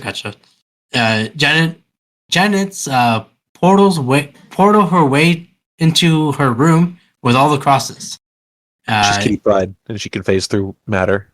We established this earlier. We did. Each cross goes upside down as each one does it. I bet that was in the trailer too. The sweeping shot of all the crosses turning upside down. Yes, I believe so. I think it was. As the last cross goes upside down, Bill appears out of nowhere in the corner, coming for Janet. Like he was, I don't know if you noticed, but like he was like waiting in the dark. Like, I could see his white face. Like I was just looking at it. Yeah. I'm like, hell no, man. So he chases Janet. Peggy tries to come in, but the door is locked, of course. But the door is a little bit open. Janet, Janet gets trying to, hey, I need help through the peephole, but Bill takes her. And while Bill was looking at Peggy, ooh, this is not good. That's fairly terrifying. Yeah. The concept not just of spooky guy, but like we're at the perspective of the mother, and like her child is locked behind this thing with this monster. It's and the fact that like it basically makes eye contact with her and is like, what are you gonna do about it? I don't know. And then like eventually you can see that Janet's like being strangled by the curtains. Yes. Scary stuff. Very scary. And the next day, all the investigators talk about the evidence they have taken and thinks it's a little sus. The family is back together after being separated for a few days. Ed brings some Americana to the family, and they really love it. Oh yes. Yeah. Lorraine says the family needs to, stick together. Ed sees a guitar and he has the itch to play it. Ed sings to the family like Elvis. Yeah. So earlier it was said or established because he was asking the mom about like, is the dad in the picture? And she's like, no, he left. He married someone from down the street and he took all the records. Yeah. And the kids loved the music. And so that's why he brings all these records and then he picks up the guitar and he starts singing Can't Help Falling in Love by Elvis. And this I think that the nun painting in the office scene is the best scene in the movie, I think. Yeah. But like if I had to pick like my favorite character moment, it's got to be this, right? I love this scene. I love the fact that Ed is I think that Ed and Lorraine build a bigger connection to this family than they did the family in the other one. The other one, they were like very clear, like we need to help these people. These people need our help, and we're here to do it, and blah blah blah. But like here, like they're like staying with this family, and they like get to know them, and they become these actual heroes to this little girl by the end. And here he is, like playing the guitar for the whole family. Ed gets some good stuff in this movie. Yeah, and I think. My rating for this movie just went up in my brain, so let's continue. That's good. Well, move aside, Austin Butler. You are not Elvis. Go back to Elvis school. That's all I got to say about that. Patrick Wilson could have been a good Elvis. Look at these sideburns. The way he did the lip thing. His hair. He should have replaced Austin. Yeah. Oh no, yeah. Austin Butler did great, but I'm saying with Patrick Wilson. We need to have an Elvis off. That's what we need to do. Okay, fine. How about Patrick Wilson plays Elvis, but Austin Butler's still in the movie. He can be the Tom Hanks guy. The Colonel. Yeah, I agree. Deal. Let's do that. Deal. As Ed sings, the investigators are checking out the house. Later on, Ed tells Janet about his story that he was telling about the story, but Lorraine already told her the story. Mm-hmm. And Peggy says the basement is a mess, and Ed is like, "Holy hell, it is." He's looking everywhere. In the basement. Lorraine and Maurice discusses their personal stories together outside. As Ed checks out the flooded basement, he found the pipe that was causing the flood. Here we go, guys. Behind Ed, we see someone standing up. Peggy notices it as well. The man starts to get closer to Ed, and Peggy says, "Someone is behind you. No one is there." But no one is there. The man, Bill, was underneath the water and grabs Peggy. Peggy gets a bite mark. Goodness. From him, and Ed found some dentures, and it matches the mark of Peggy.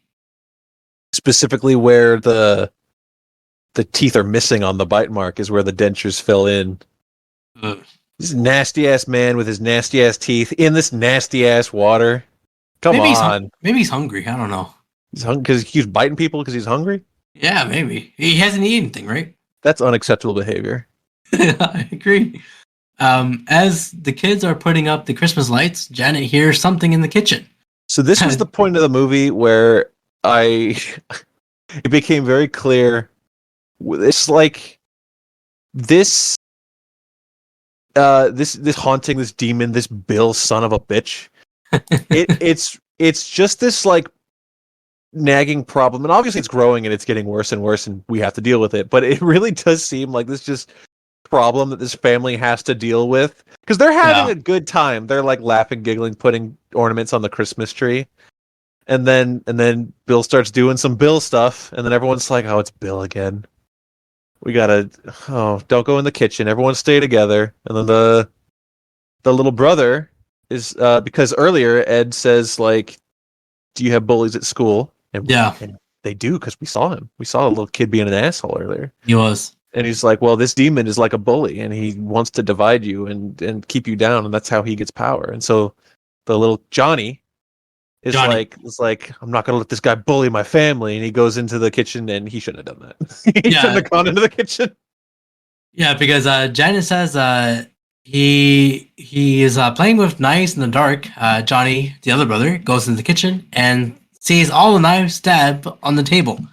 Margaret screams because Janet just disappeared. Johnny looks around and looks on his right, and he sees Janet holding a knife. Everybody comes into the house, and everything is chaos in the kitchen. Everything's broken in the kitchen, like glass, dishes, everything. Johnny was hiding in the cupboards, and they're trying to find Janet. One of the investigators hears the growls in the unit I guess it's like a unit box, I guess, like a really small, tiny door or tiny space.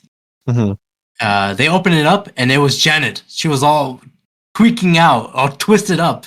And in there, and Janet passes out, and they got her out of there. Scary moment here. Pretty spooky. Yeah. After that, Gregory, the investigator who was like very sus about this whole thing, presents a video evidence of Janet wrecking the kitchen on purpose, thereby discrediting the haunting. So all right, I take some issue with that. Maybe it discredits like 5% of it. There's some other stuff going on. I get that the idea of like once there's room for reasonable doubt, then you have to question everything. Yeah. But Ed, you saw some. No, that's the movie covers its tracks there too, because Ed didn't actually see anything. He's heard some things and he's seen the aftermath of things. But this demon's covering its tracks. God damn it. I mean, I wouldn't blame the investigator because that is kind of sus. But if you, like you said, all the other things, I think they kind of overshadowed that thing. Yeah. So her job is to provide the flip side of the coin, right?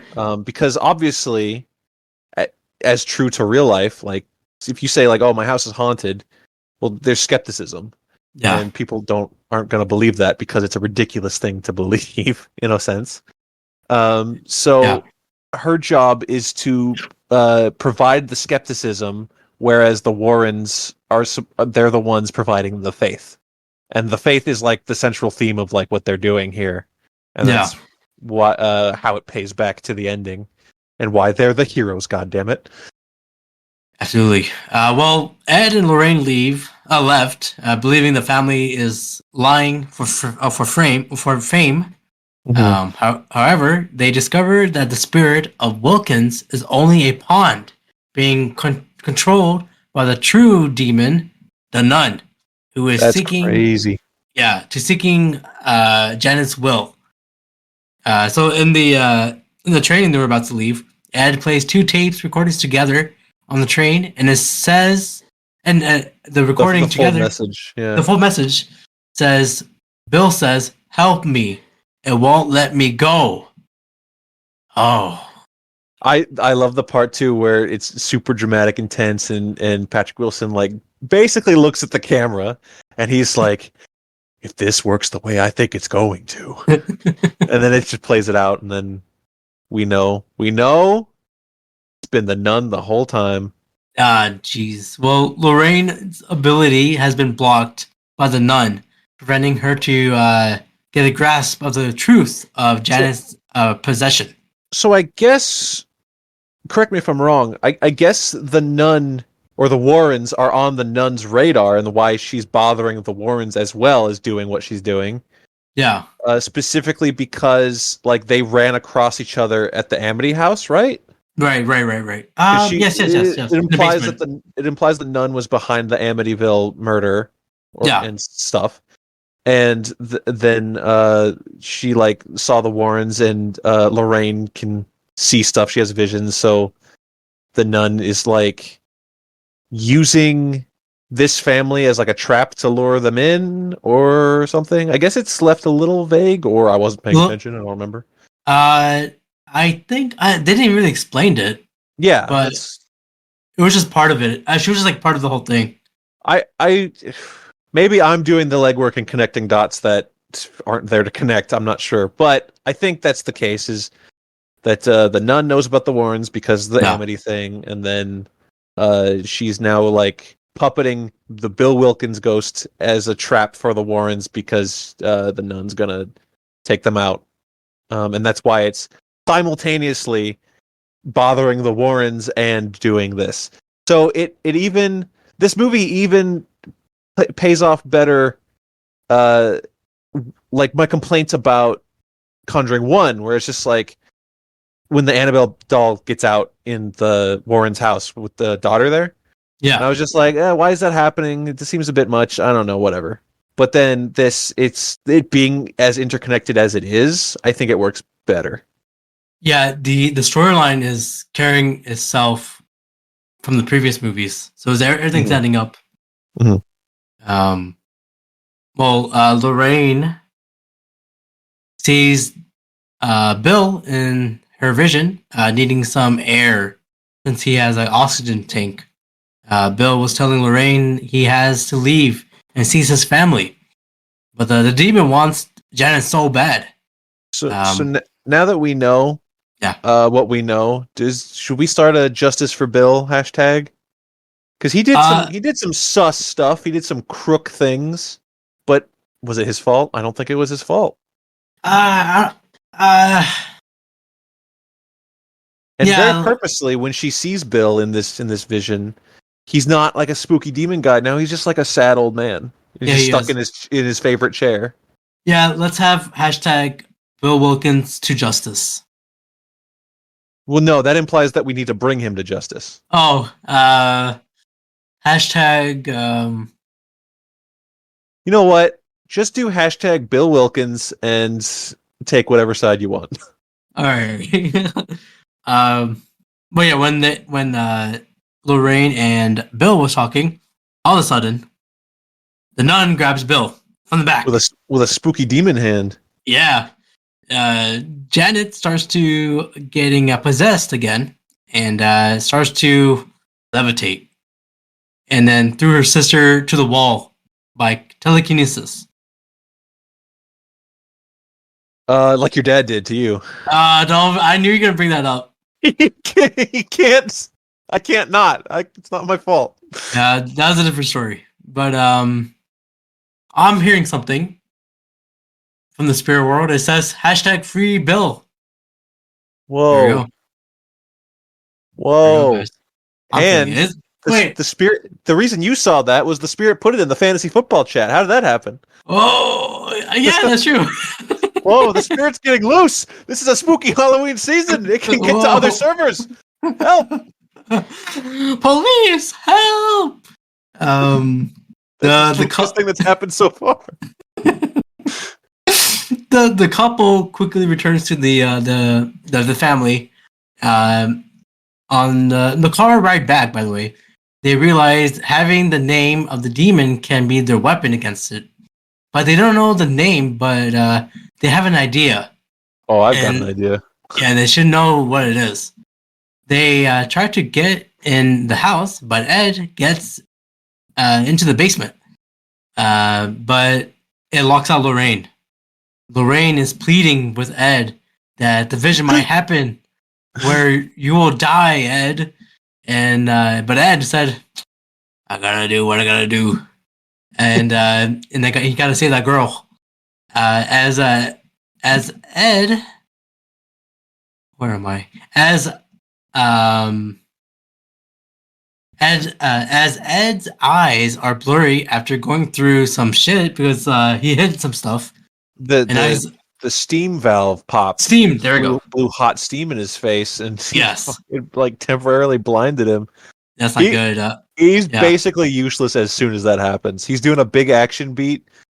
It's in a sense it's kind of reverse. In the last movie, Lorraine did the actiony thing. She was she did. crawling through places to get to the kid stuck in the little crawl space, and Ed was doing the exorcism, so that was his part to play. And then in this, it kind of the roles reverse. Ed's trying to get in the house. Ed gets to the little girl, and now it's Lorraine's job to learn the name of the demon.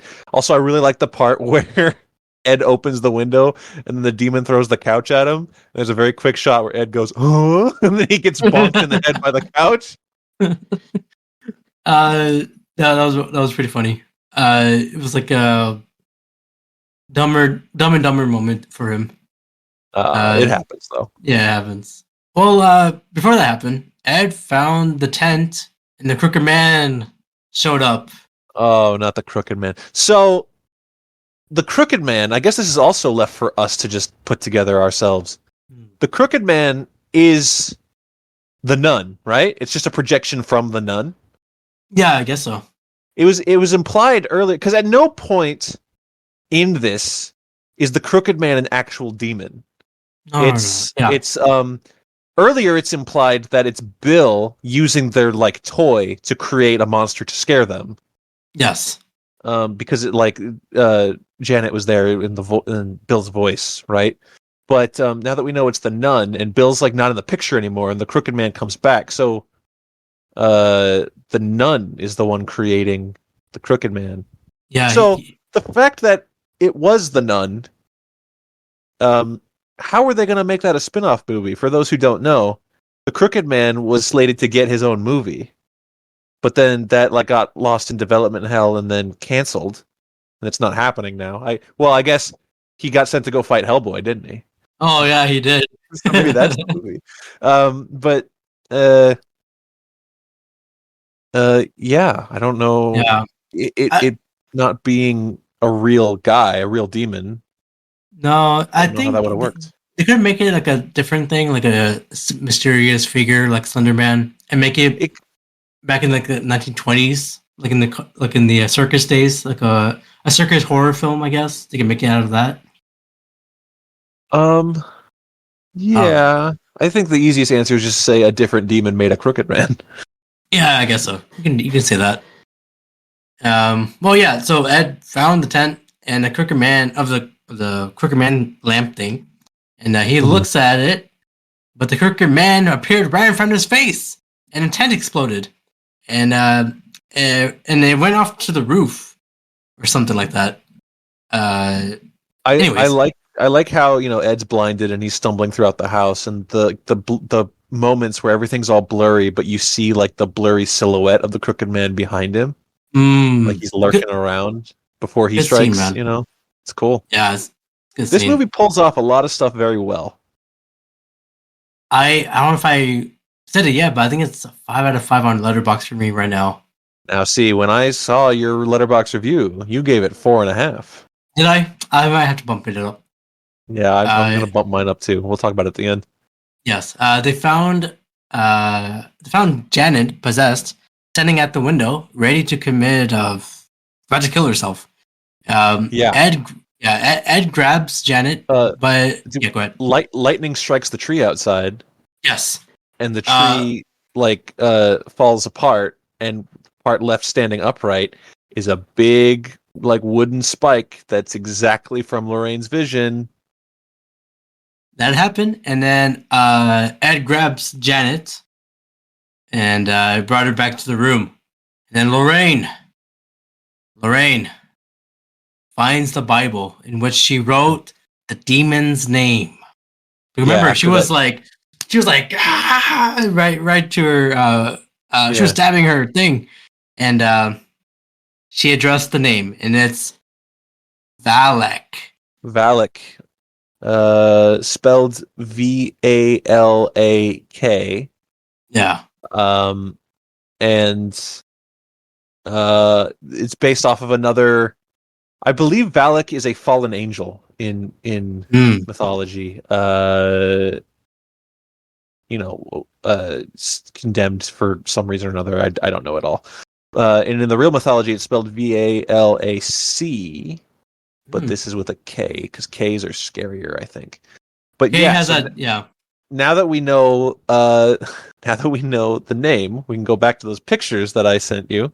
Yes. Screen grabs. The first one was her Lorraine sitting in the kitchen, and on the wall there's a little heart sign that just says love, but the V is big and bold. And then underneath, like on the wall, there's other letters that say ALAK. I don't know why those letters are there. I still don't understand. Is Alec a brand of wood? I don't get it. I think, but whatever. Just let it slide. Probably not misspelled because she didn't have enough time. But then, there's another when the daughter was making the bracelet. She was putting all the letters together and then just thrown off to the side, even upside down, so it's even harder to spot. But again, Valak. So, and then obviously she made her carve it into the Bible page after page. Yes. So, I don't know what it is in the Valak mythology where. So obviously we've learned that knowing the name is how we defeat her. Yeah. But I don't know where in the rule book it says that she has to tease her name 3 different times. Yeah. Maybe it's just a movie, I guess. I mean, certainly there's something where I don't know, some sort of rule where you have to be able to know it, but I don't know. I'm letting it slide. Yeah, it's all right. Well, when she said her name, she condemns her back to hell. And great scene. Great visual effects. The nun. I don't know. Did she get was she sent, or she was I forgot how she went back to hell. Well, she had a big bloody smile. Yeah. And she kind of disintegrated a little bit once her name was being said. And yeah, big swirly black smoke tornado around her.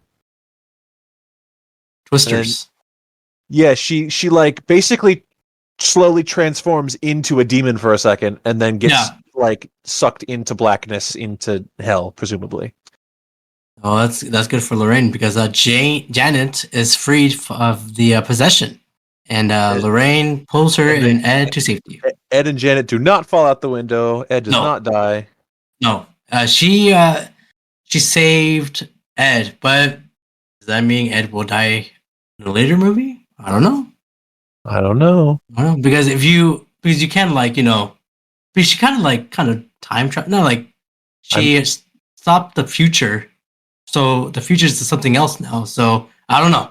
I don't know about Ed's fate here, but well, if it makes you feel any better, we do know exactly when in real life Ed Warren died.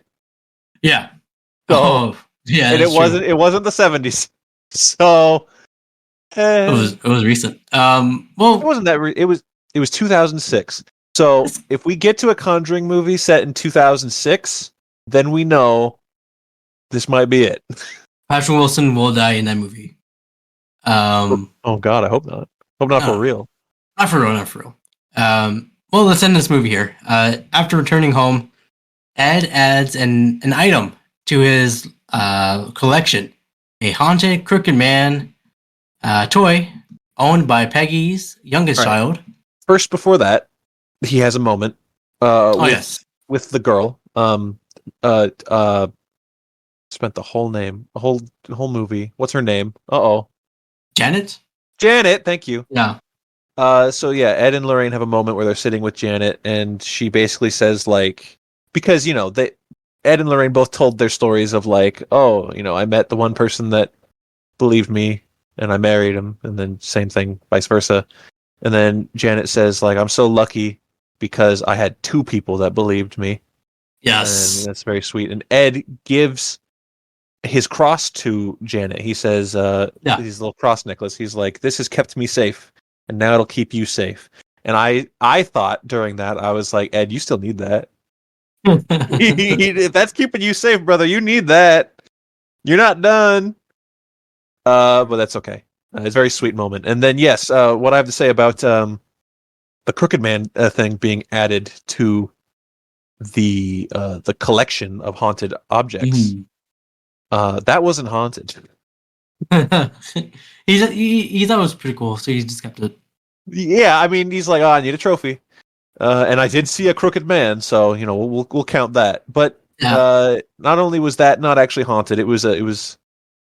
I guess technically it was a tool used by a demon that they vanquished, so sure, we'll count it. But also, that was a kid's toy. You just stole that. That's Billy's toy. Yeah, Billy. He loves his biscuits. But yeah, that's I think the movie ends. Oh yes, let's talk about the ending now. The ending. The real life ending. The real life ending. Okay, the part that makes you pee your pants. Yes. So, all that happened, right? Mm-hmm. Now, Peggy. The way Peggy still kept the house, by the way, all these years. Yeah, I mean, I guess if you have proof that it's been unhaunted, right? If you know for a fact that the ghost is gone, well then there you go. Like there's no reason to sell the house in this economy. Are you kidding me? But yeah, the part that I don't understand is the part we're going to be getting to here. Is that she kept the chair? Yes. You do not keep that chair. You do not. I'm surprised you kept it throughout the haunting. Why would you keep it? Not only did she keep it, but what happened to Abrar in real life? What happened to the real Peggy? I don't know what year it said. I think it was like 2000 something. 2003. So Peggy was in 2003. Peggy's last moments of her life was on that chair, and she passed away. She passed away in the Bill Wilkins chair. So now that chair has had two people die in it. And that part's apparently real. So yeah. So that's that still haunts me to this day. I mean, like, especially the way they filmed it, like if anything, with the text. If anything, Ed should have kept the chair. He should have taken the chair for the haunted thing. Now, you can't put that on a shelf and have a shot of it next to the music box from the first movie. You can't do that. So that's why they did the Crooked Man thing. But that's the haunted. That's what I would put in my little haunted museum is the goddamn people killing chair. Oh my god. Well, and that's the end of the movie. But narratively, the movie ends on a much happier note of Ed and Lorraine dancing together to Elvis. Can't Help Falling in Love. Perfect. Nice ending. Oh yes. But yeah, that's the end of the movie. I do have some interesting facts. Oh, hit me with those facts. While promoting the film in June of 2016, star Vera Farmiga was still suffering from a swollen lymph nodes she received during the film. Due to the intense screaming she had to perform, she had to take like 50 takes in a row, and all of them was featuring screaming. Interesting. That's well, now she knows what it's like to be a Dragon Ball voice actor. Because that's what they do. They do. Also, another interesting fact: James Wan was offered a life-altering amount of money in order to direct the Fate of the Furious movie in 2017. However, he turned the opportunity down to direct this film instead. He said he feels alive to tell a scary story one more time on Instagram. And now he's telling lots of scary stories. That's a base decision. I'm glad he did too, because it's the studio system that I'm talking about, not James Wan himself. As we mentioned before, how it's just like, oh, there's nothing really as cool as some of the shots in this or his other movies in Fast and Furious 7. And it's because I think those movies are gonna look the same no matter who directs them. You know what I mean? Between the studio and between Vin Diesel himself, basically being in charge, chasing Justin Lin off of his movie. Look that video up if you haven't seen it. Yes. But yeah, I think the fact that he chose to make this instead, that's cool, and I'm glad he did it because I really like this movie. Yes. Another interesting fact is Patrick Wilson did his own singing. Yeah, I don't know if that's an interesting fact because I feel like I knew that in the scene while it was happening. But it's yeah, he did good. He should have played Elvis. Should have. But now. I was warned about this. Yes. So Janet, the main character of this movie, saw this movie. Okay, I would hope that people in movies see their own movies. Yes, at least once. There's a video of her talking about her experience, and let me give you the link here. All right.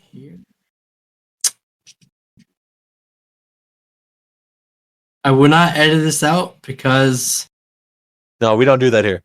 No, we don't do it. We go live. We go live. Do it live, pal. Might have to edit and post, but here. Okay, let me send you this thing here.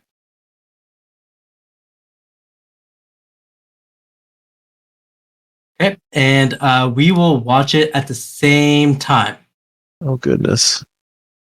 So it is Janet Hodgson herself talking about the experiences, and we'll go right into it. Let's see what she says. All right, just tell her when to press play. All right, 3, 2, 1, go. My brother and I were lying in bed in the back bedroom. We was chatting and that like we normally did. The real Janet, okay. And we turned the light out and settled down to go to sleep. Girl, and we could hear this shuffling noise near the bedroom door.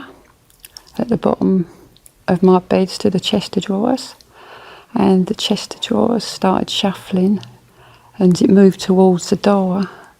And me and my brother Johnny were both sat up and we was really frightened. And Mum came in and put the light on. She said, "What's all this noise about?" And we said, Mum, the chest of drawers is moving. And she see it again, she see it shuffling towards the doorway, and she pushed it back. And then it started to shuffle out again, and she couldn't push it back. There was levitation, there was the voices, and then there was like incidents that happened to me that were like the curtain which wrapped itself around my neck, which was quite life-threatening for me. And it brought it home to me that this could kill you. I feel that it became to use me, maybe because it was drawn off of my energy. Maybe. I mean, I often think, why me? To sum it all up, to weigh it up all in one, I was used and abused. When Ed and Lorraine came to the house, to me it felt like some sort of comfort had arrived for the first time. In the respect that they come to try and help us. And it didn't feel like that when anyone else visited. They just seemed to visit to see what was going on and to witness something that was happening. But Ed and Lorraine, you felt warm and comforted, but they were there to try and find out what it was and how they could help you. I know people say, and I don't care what they say, it wasn't them, it was me. I know what happened, and I know it was real. How would they like it if this happened to them, and they would be being called a fake or whatever? I don't care what they think. I know what happened, and I know it was real. All the people that I've met are involved with this, the directors, producers, the writers, everyone involved. I value them very much, and I'm very grateful for giving us the chance to tell our true story. That was Janet, the real Janet. Touching scenes there. She seemed rather emotional. Very emotional. Yeah. I mean, it was real to her. So, As I said to you right when it started, I was like, "Oh, the real Janet." I didn't hear you say the real Janet. I thought you just meant the little girl actress, and I was like, so I was back when I said like, "Yeah, I would hope she saw the movie. She was in it." I mean, I meant, actually, I meant the real Janet. Sorry. But then the video started, and I was like, "Wow, she got old." No, that was the real Janet. But yeah, very touching for her. I don't know. I know she's been through some shit, of course, but she kind of looks scary. Oh, a little bit. Come now, Abrar. A little bit. I was like, she's probably older than your mother. You leave her alone. That's true, actually. Yeah. Show her respect. I'm sorry, but She had a Bill Wilkins ghost in her head. Okay. Yeah, that's true. But yeah, that was the real Janet. But yeah, still spooky to her, spooky to us, and but yeah, that was Conjuring 2. Skyler, where can they find you, man?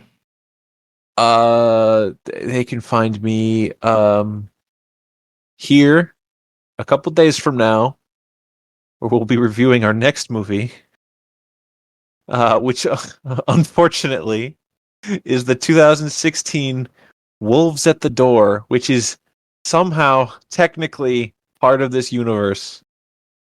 Yeah, a little bit. It's a little bit part of it. And I want to say that so the Conjuring 1 I gave 3.5 stars, which Abrar thinks is low, but I was like, it's the passing grade, and that's what I think. This one I had initially was also giving it another 3.5, but after discussing it, really delving into it, talking about all the things I really like, that's a 4-star movie, man. Wow, It's a 4-star. I like this. I like it quite a bit. it's a great movie. I think I gave both of them. So I think you said 4.5, but I think I should give the first Conjuring and the second Conjuring a 5 out of 5. Guys, do love these two right here. Good. Good. I'm not good sure. flicks. Good flicks. I'm not sure about the third one. We're gonna, of course, rewatch it. But I remember liking it when I saw it. I don't know how much. I guess we'll get into it. I think I remember being bored, but we'll have to see it again. But yeah, that is let me plug in my stuff here. You can follow this podcast on Spotify, Apple, YouTube Music. I'm on Instagram, Brown Boy Wonder Podcast. I make clips and just comment if you wanna have fun there. Do whatever you want. But till then, I guess we'll just say. Now, Abrar, let me ask you a question. Do you want to play Hide and Biscuits? Oh yeah!